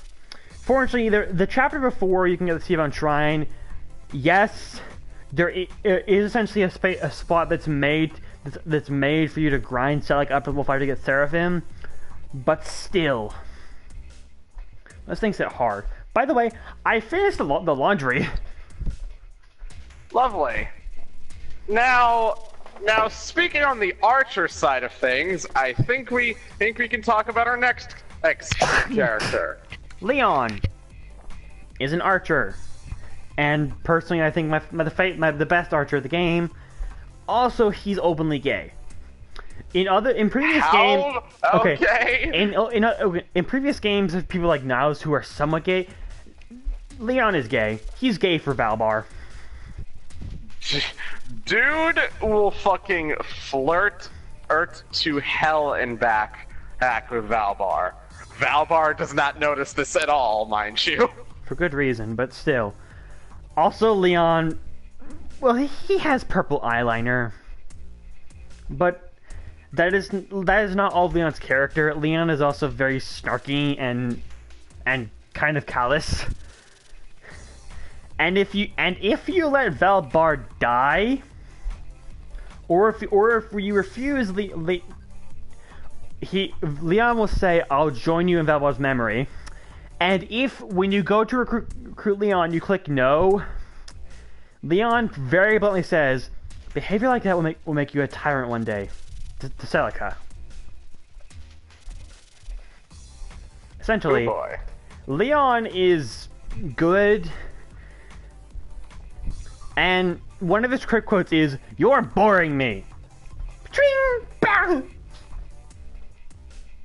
There's also a bit of a interesting thing about about personality is that he's kind of nihilistic. Yeah, he is. It's downplayed in Echoes, but in the original Gaiden, he is kind of desire to die in battle. It's brought further on, but here's the thing. He used to work for the army, but the guy he was in love with got killed in battle, and Valbar reminded of him. Leon is not actually gay for Valbar. Valbar reminds him of the man he was gay for. And it's kind of why he always just says as that Valbar is all he needs. Yeah, Leon is broken. He's a broken man. But he's good at, but like most characters in this game, he's good at hiding how broken he is. This is kind of a theme that's never really brought up, but a lot of characters in this game are broken inside, but they don't really mention it that much. Or hide it well. He keeps quiet, and he keeps quiet about it, but keeps his, well, yeah. It's kind of depressing.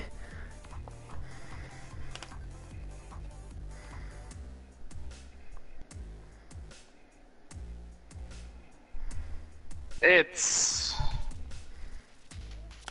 kind of why I like Leon a bit, because out of all things, it's like, there are characters that I just will never understand, but Leon is just like that guy that I just read about and thought, wow, this guy's actually neat. Yeah. And depressing. Yeah, anyway,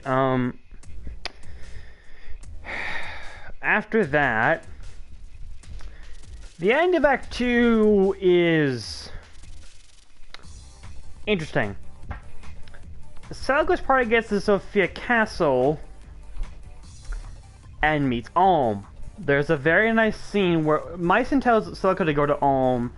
It's a nice scene where Celica essentially just she jumps into Alm's arms literally, and the two have a nice little heart to heart, and then things go sour outside the cutscene. Essentially, Celica asks, "Why are you fighting?" Alm says, "Because Rigel, if we don't, Rigel will invade us and take us over." Celica is blind to this notion and thinks that peace can be achieved without fighting. When I first saw that, I laughed very hard, because as much as I don't like fighting, because at heart I am a pacifist. I'm not kidding. I'm opposed to fighting. I know for a fact. We're all opposed to fighting. Well, not all of us. Some of us aren't. I know for a very clear fact, both through history and my own experiences,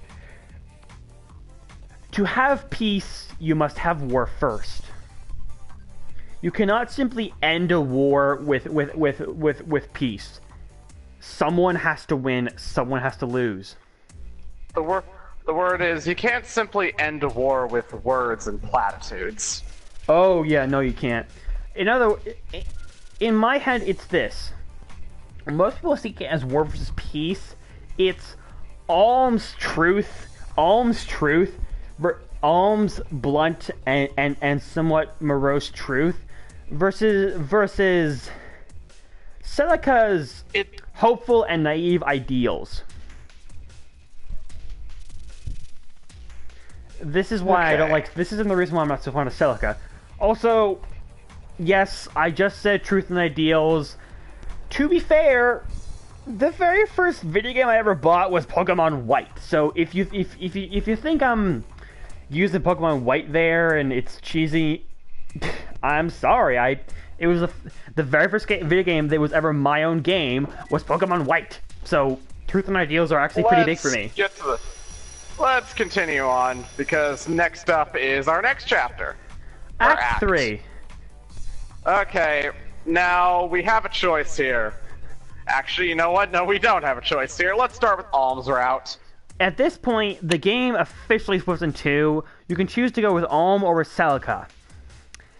Here's the thing, though. I actually did Celica's route first. Because the first time Let's start with Alms Route first, because we have so much less to cover. Okay, well, fair, but then in Act 4 we have a lot more to cover. Yes. Anyway. I know, but we're Alms... doing Celica's route out after Alms, so we can talk about what the hell we get there. I get it. Alms route, at the start of Act 3, Alm's army has officially gone to war with Rigel. And Alm is the general. I won't mention too much, because if I'm being honest, the story is actually kind of pretty sparse. But one of the maps, the very first map of Act 3 in Alm's route, is your army versus Berkut, Fernand, and one generic paladin. It is stupidly hard.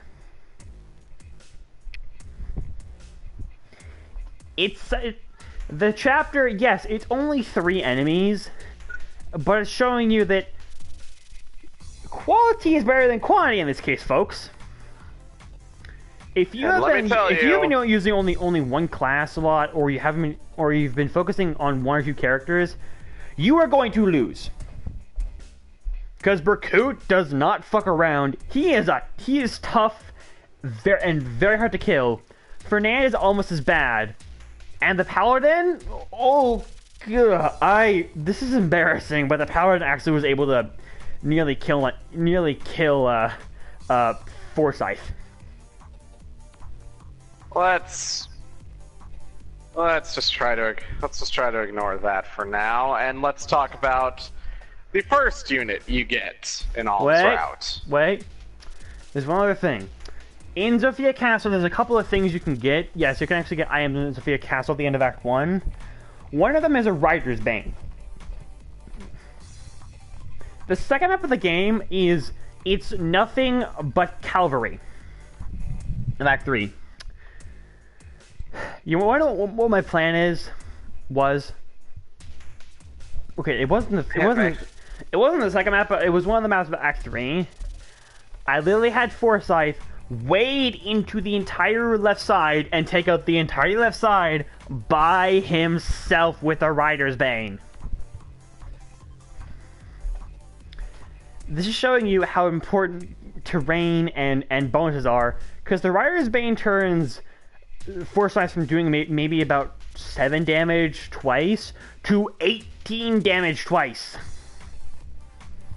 I'd like to note, the boss of the map only has 36 HP.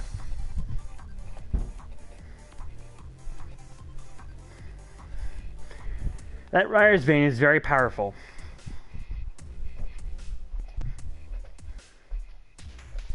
Now, after this, you get access to a village.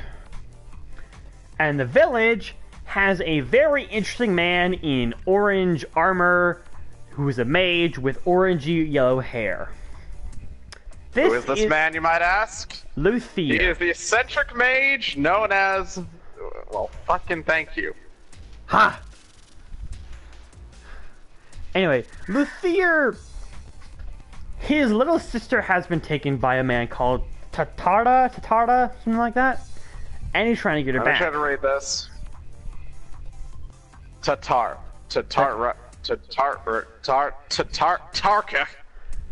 Your stutter's coming into play, Draven. No, I'm just trying to fucking pronounce that in a way that sounds actually correct. Tatarrah. Tatara. Okay, that's... You know what? Anyway, Luthier is the first official mage that Alm gets. And Luthier is interesting because firstly, firstly, in battle, Luthier has actually pretty old magic, but his skill is through the roof. This is because Luthier and his little sister are essentially the descendants of some really powerful mage, and his sister got all the power. Well, Luthier had to work to get his magic.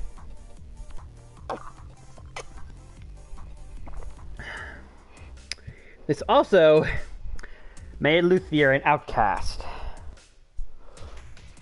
Luthier is the brainy, kind of prideful type, but you want to know what the entirety of his friends are?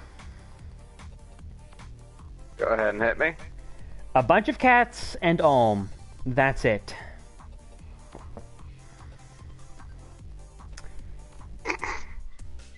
Please don't laugh. Because you know what the sad part is? I can't. Luthier Seems like a nice guy. Luthier is essentially me from middle school. I had no friends and I was smart. And thus I was an outcast.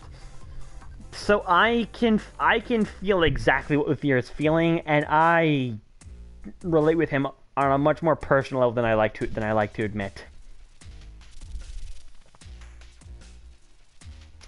I see Luthier. I look at Luthier, and I see myself from a few years ago.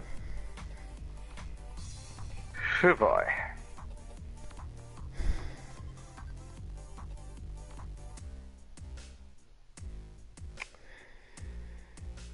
Well, that's Luthier out of the way.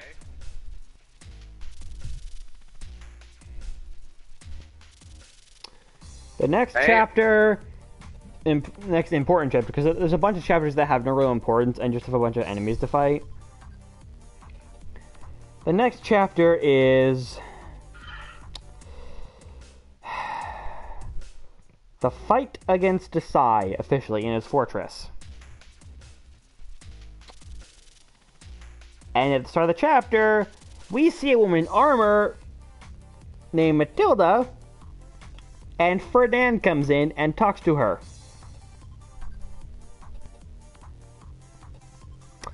And on the map, Matilda is trapped in a small space, and she's an ally unit. Now you're probably wondering, who is Matilda? Well, how did Clive describe her? Goddess of War. I don't blame him, she is. She is also a very, very fine-looking woman. She is. I don't know how Clive got her. To be fair, Clive is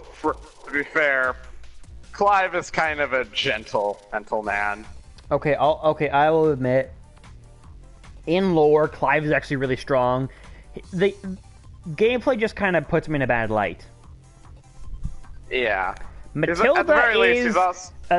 Matilda is Clive's betrothed, and that's why Clive couldn't really move the resistance that much, because they had her under his control. By the way, how did they somehow capture Matilda? Because I'm gonna be blunt, Matilda is a goddess of war. She is, in all likelihood, the best character in the entirety of Alm's Root. She starts off as a paladin at a good level, and she's really fast, really strong. All of her stats are high, and here's the thing: she even has good resistance. She starts off with 5 resistance. Now, people will think that's pretty low, and that's good. Well, I'm gonna tell you, the character with the highest base resistance in the game, the character has 11. Sorry, Matilda has 7 resistance. My bad, 7, not 5. Thinking of something else. The highest base resistance in the game is held by a character who comes really late in the game, and the base resistance of that character is 11. Matilda is very hard to kill, even with magic to a degree. and she gets even better as a gold knight. And she just exudes strength, respect, and admiration.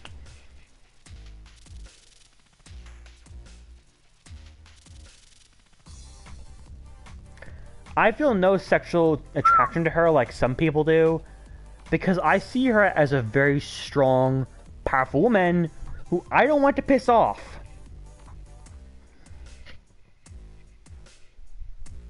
Kind of like how I see Pen from Fake Grand Order. But less Amazon, more badass Cavalier.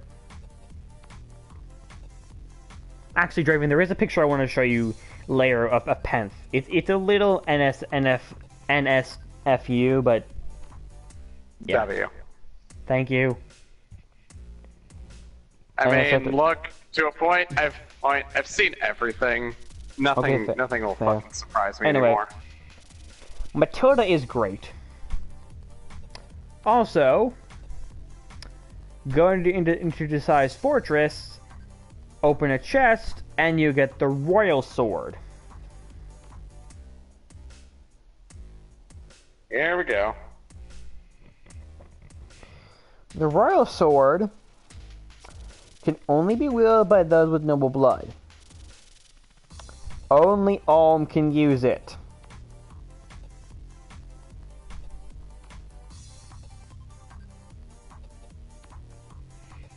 Literally. Tobin tries to pick it up. Tobin tries to pick it up at the start, and he can't. He can't even lift it. And then Alm lifts it, and it's light as a feather.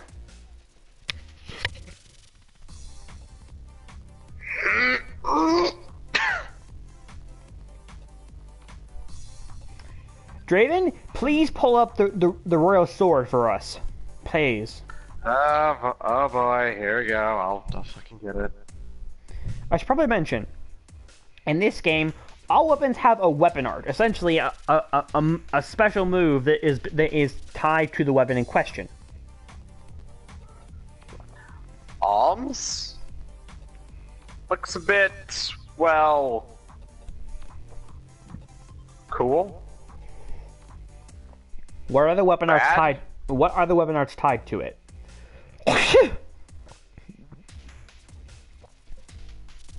Let's see. I'm going through this. Let's see.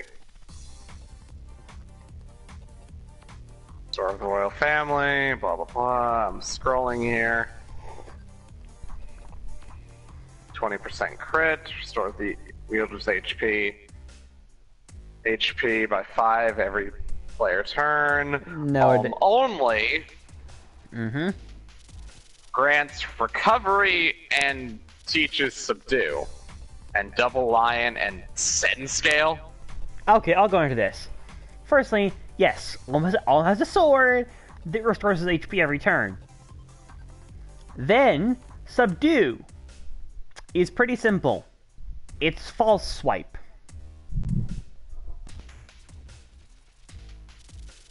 What is false swipe? Pokemon Please false. tell me I don't know. Pokemon.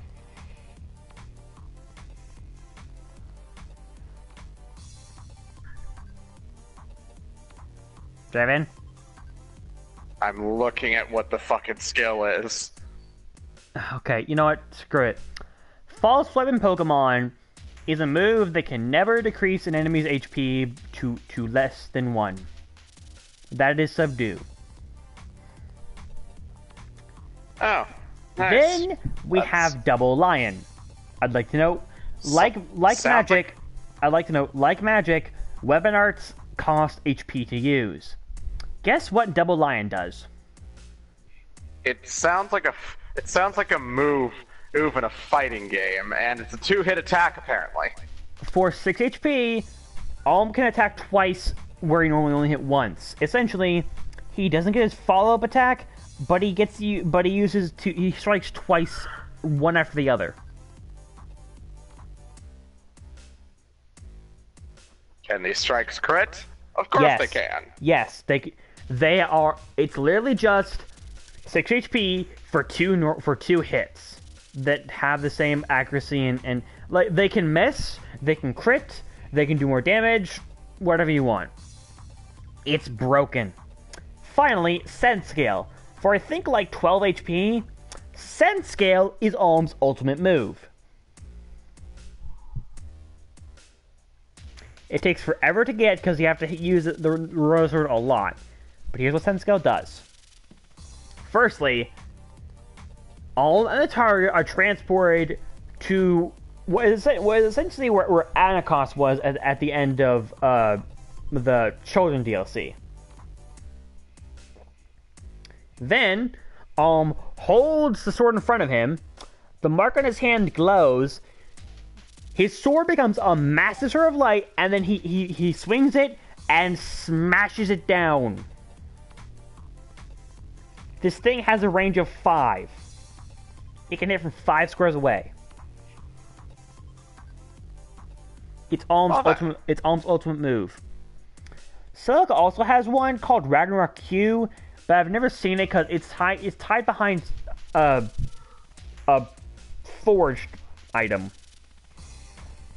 Also, you know what? Send Scale is awesome, but there's one itsy-bitsy little problem with it. Go on. It can miss.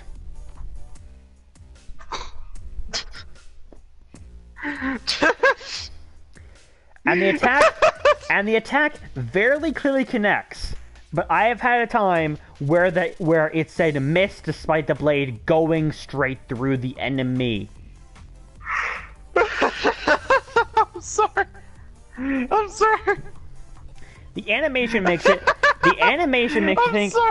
The animation makes you think it's impossible to miss, but it can miss. I'm sorry. Just all I'm imagining is like just the fucking like. All I'm imagining is just like the fucking animation. It's just like with music and everything, and all I can hear is just that noise that happens whenever you miss. It's essentially that. This thing that also costs a large chunk of HP to use, so you can be like, awesome, it's big attack, go! Oh god, it missed, and it cost me HP to use. You, god damn it, game! It's. I mean, at the very least, you can. I mean, at the very least, it's easy to kind of like help predict and help get the fucking boosts. Or something like that, I don't fucking know. Oh, we have someone. Hello, Uprising. I didn't see you because I actually wasn't looking at my screen. Hello, Uprising. Don't worry. No, he left. Okay, never mind. He left. Don't worry. Expect the normality of. That was a friend. Oh. They wanted to know what the hell I was doing. Okay. Anyway, yeah, the Royal Sword is kind of broken. Anyway, I tried to go into forging. Started Vec 3, you can forge weapons. It's the same with other games, but you can also evolve weapons to a new form. I'm not going to go into it because it's kind of weird, but that's what gold and silver marks are for, to forge stuff. I'd also like to know, there is an achievement which requires you to get 30 gold marks.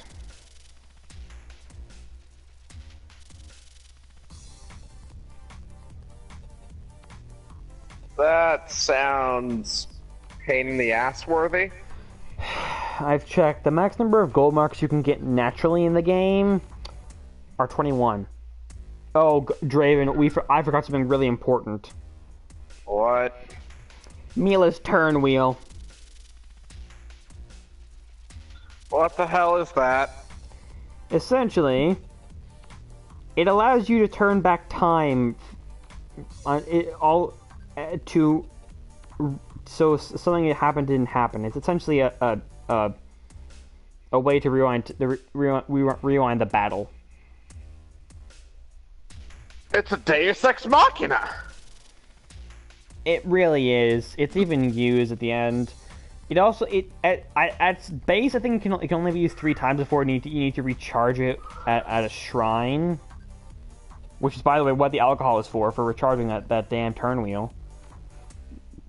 But you can use things called cogs to increase the amount of times you can use it before it has to recharge, but it's really just kind of there if, like, say, an enemy gets a crit that only had a 1% chance to hit. It's not that important. It's really just there in case something goes wrong. Very wrong. It's actually really good for. It's actually really useful in classic mode though, as I learned the hard way. It's a result. It's a shot. It's a dice. It's a fucking. It's a reset that. It's an actual reset on top of a reset. I'd like to note, it's also a plot hole. Oh boy. They never mention where it came from or how it works. Except you've used it like 10 times over by this point. Yeah, no, they never. They bring it up, and the only other time they actually. Like, it's just like. The only time it actually ever comes up in the story is at the end, because to get to the final boss, you need both turn wheels. It's really just an excuse for you to find Celica, who's trapped. Great job, Celica. I'll go into that in a bit, but anyway. After that, you get to the dam, the actual war between Zofia and Rigel, and Tatara's there. And he has Luthier's sister, Delphia, under mind control. Oh boy. And Delphia is very dangerous. She's also squishy. What you're supposed to do is you're supposed to go up while making sure not to kill Delphia, because you can recruit Delphia. And then kill Tatara. A little hard to do because Tatara has the death spell, which hits really hard, but doesn't inflict death. I don't know. Anyway, if you can keep Delphia alive throughout the whole thing, which why wouldn't you? You get Delphia at the end. Who is Delphia, you ask?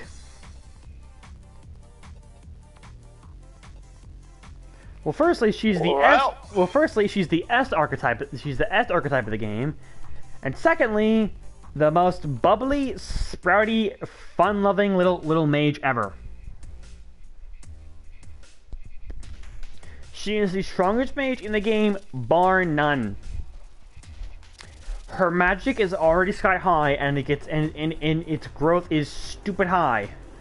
Only downside. Oh, also, she has Ragnarok. Only downside is, her HP is abysmal. Like, she starts out with 21 HP, which is what I think Bowie started with. Although she is level 1, so. Essentially, you have to baby her, but you want to know a good strategy on how to get Delphia to godhood?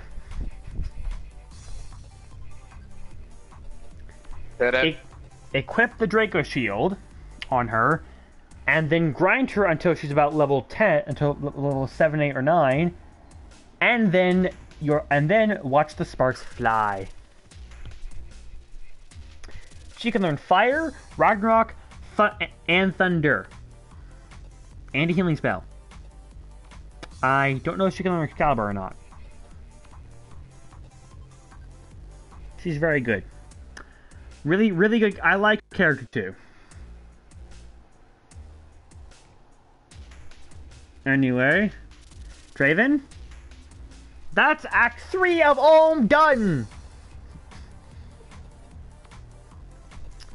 Now on to Celica's Act 3. Yeesh.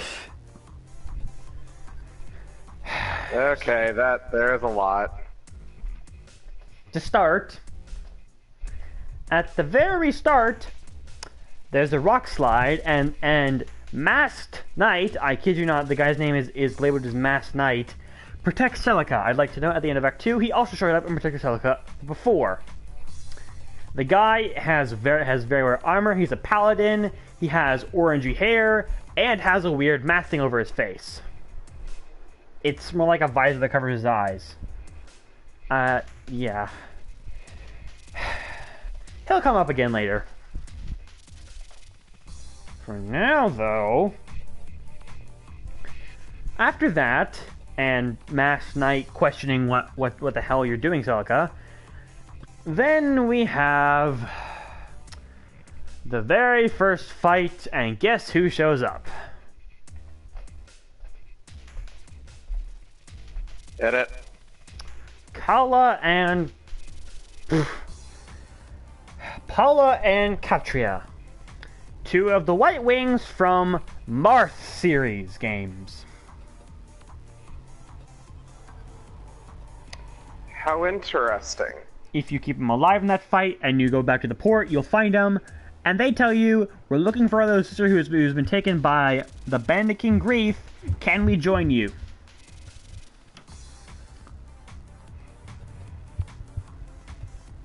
Well, ain't that nice? And then there's also a village, and guess who you meet there?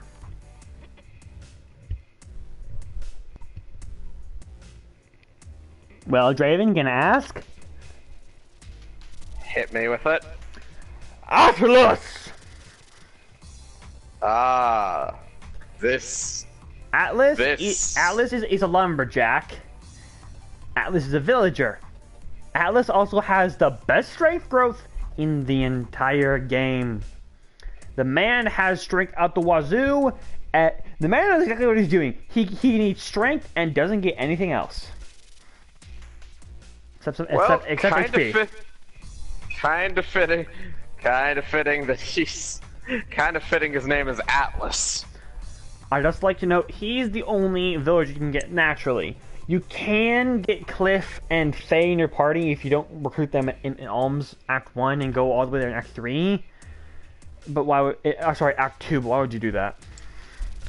Also, yeah. You want to know what the best option to do for Atlas is? Go on. Archer, actually. Yeah, fitting. He's really broken as an archer, and if you can get him the killer bow, I think it's called, you can get Hunter's Volley, which is broken. Atlas is essentially, you make Atlas an archer, by the time he becomes Bow Knight, he's essentially an artillery cannon. Like, there's a meme somewhere of Atlas as a Bow Knight being an artillery cannon. Anyway, Atlas's brothers have been kidnapped by the Bandit King Grief. Do you remember? Hey, Grief sounds familiar, doesn't it? Seems to be a lot of people having trouble with Grief. Essentially, Grief is the leader of the bandits. Although Barth, the Pirate King, was also under him, and Grief is holed up in a fortress to the east. This is a side path for Celica. Alm and Celica both have a side path that does not do anything for the main story, but gives them much needed levels for their party and some characters.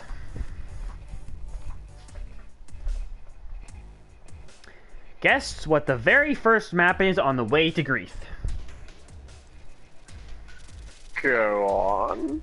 It's a sand map full of archers.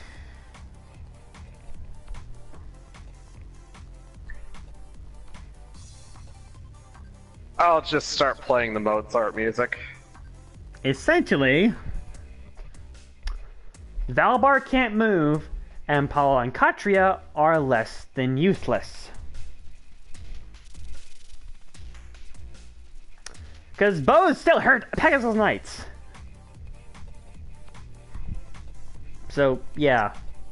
Awkward. Then you have a path. There's also something interesting. After you kill that guy... Okay, firstly, the guy's name is Wolf, and you want to know what's funny? It's stupid. This guy, on. and a random boss on Alm's Route have the exact same voice actor and have the exact same death quote.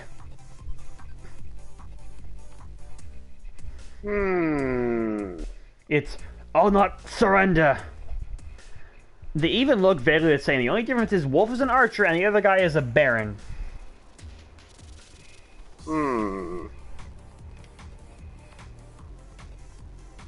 Anyway, after that, there's a very nice line where a random Mook bandit runs through Greece and says, "Boss, we got trouble." He tells him there's a girl, a merc, a couple of kid mages, and then Greeth, in his scratchy, funny voice, says, "You're telling me Wolf got beat by a girl and some children?"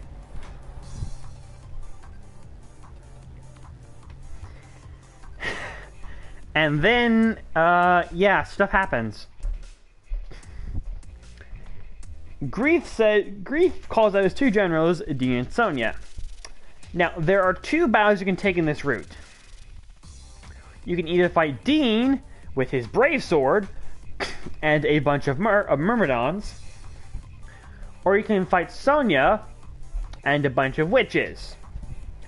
Witches are people who are women whose souls have been sacrificed to Duma, and now they are demonic spiders. Because they use magic and can teleport! Glad we still kept that from the other witches. They're in Gaiden too. Lovely. I don't like those things. They're moving. Well, let's talk. Anyway. Let's talk about this in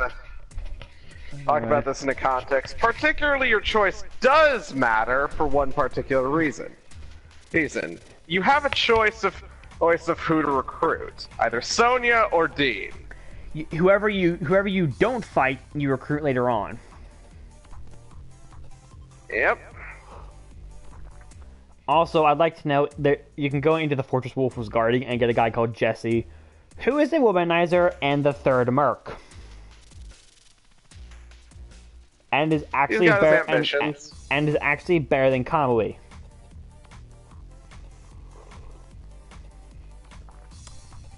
Because while Saber is just awesome, Kamui is more speed, and Jesse is a bit more strength and defense.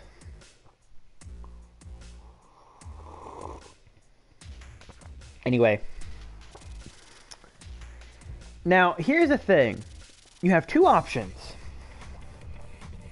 You can either fight and kill Sonya and get a shield and later get Dean, your fourth merc, or you can kill Dean, get his brave sword, and get Sonya, a mage.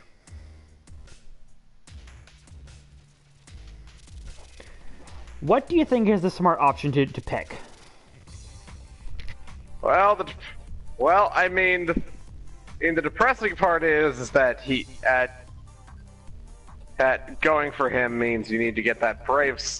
Going for him means you get the brave sword, but you also lose out on a. Well. Yeah. But then there's also the mage aspect. Magic is good, but it depends on what ends on the mage.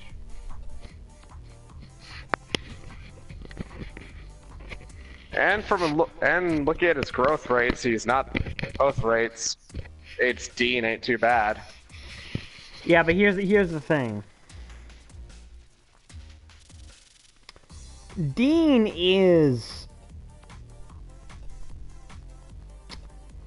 doesn't have any personality. He's not for small talks. He's like Longku if Longku didn't have any good points. And didn't have his awesome crit quotes.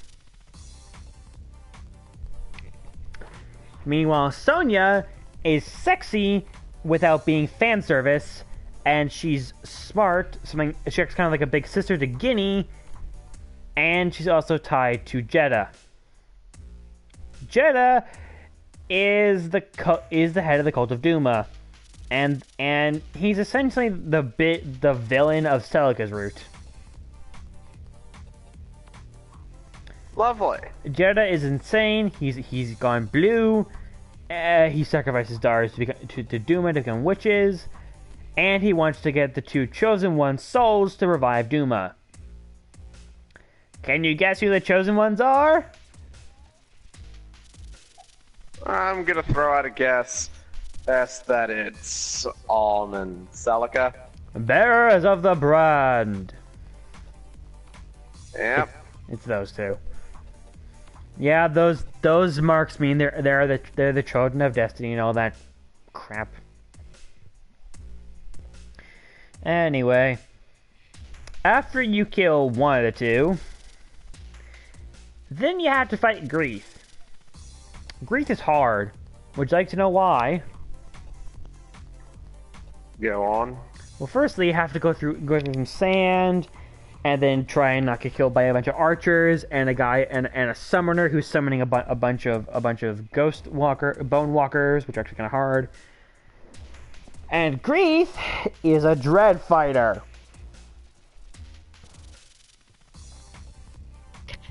Oh. I'm sorry, what? Grief is a dread fighter. Oh!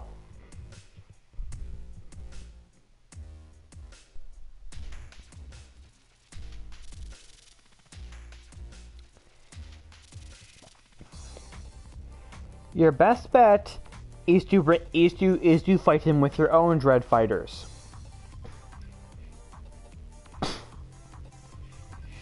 So, Saber, honestly, just use Dread Fighter Saber on Grief and you should be able to kill him.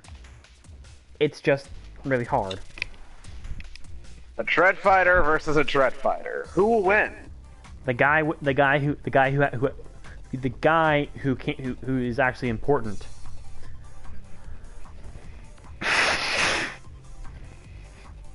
Oh, right. There's something kind of funny.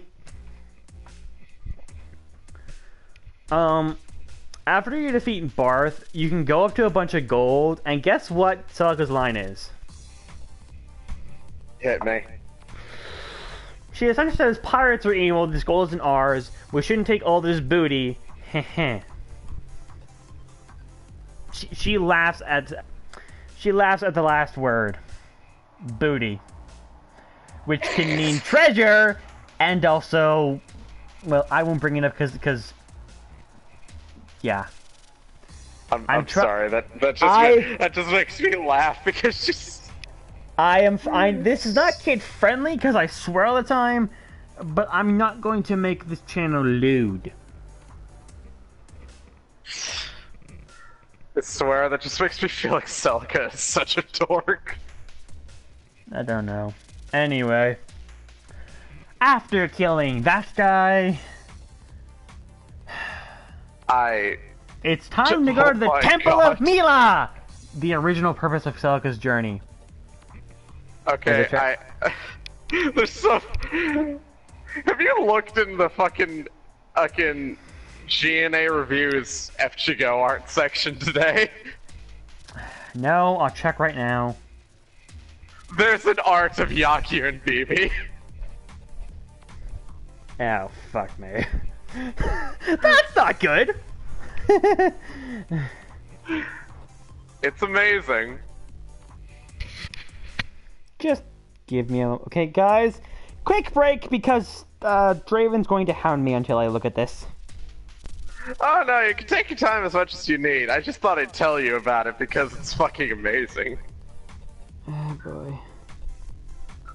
It just makes me laugh.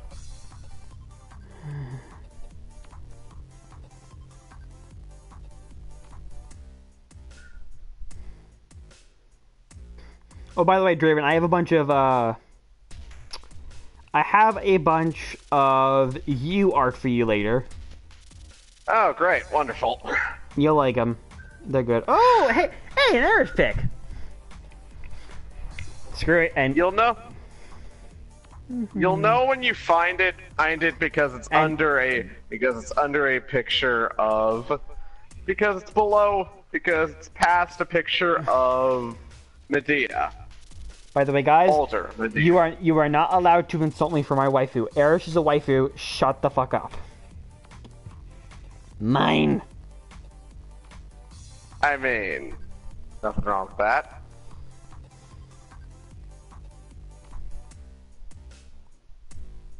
She is quite the catch, but I have. You found it, didn't you? I found it. Do you just love it? I'm gonna unplug my headphones for a second.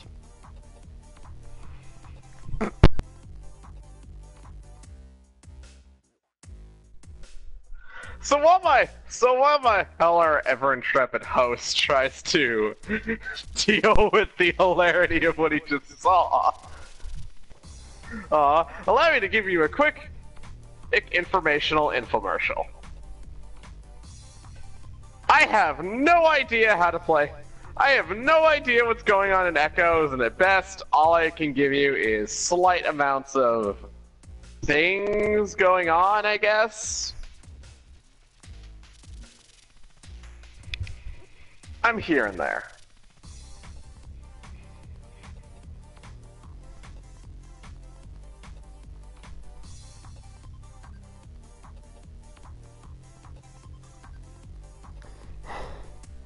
Okay. You good? Yeah, I'm good.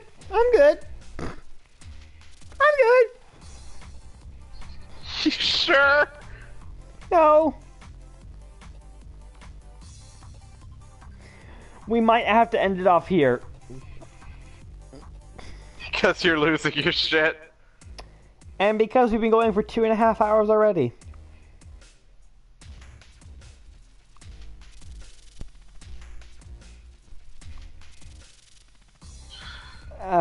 Well then. Anyway, this has been Roxas Shade, speaking of Fire Emblem Echoes, Shadows of Valentia. And this has been fucking Draven, Laz, whatever you want to fucking go with. Draven, everyone's favorite vagabond, you idiot. That one works too. I'm just laughing that you're Thank you, everyone, for listening in, and we'll see you guys next time with more with the rest of Echoes. Bye.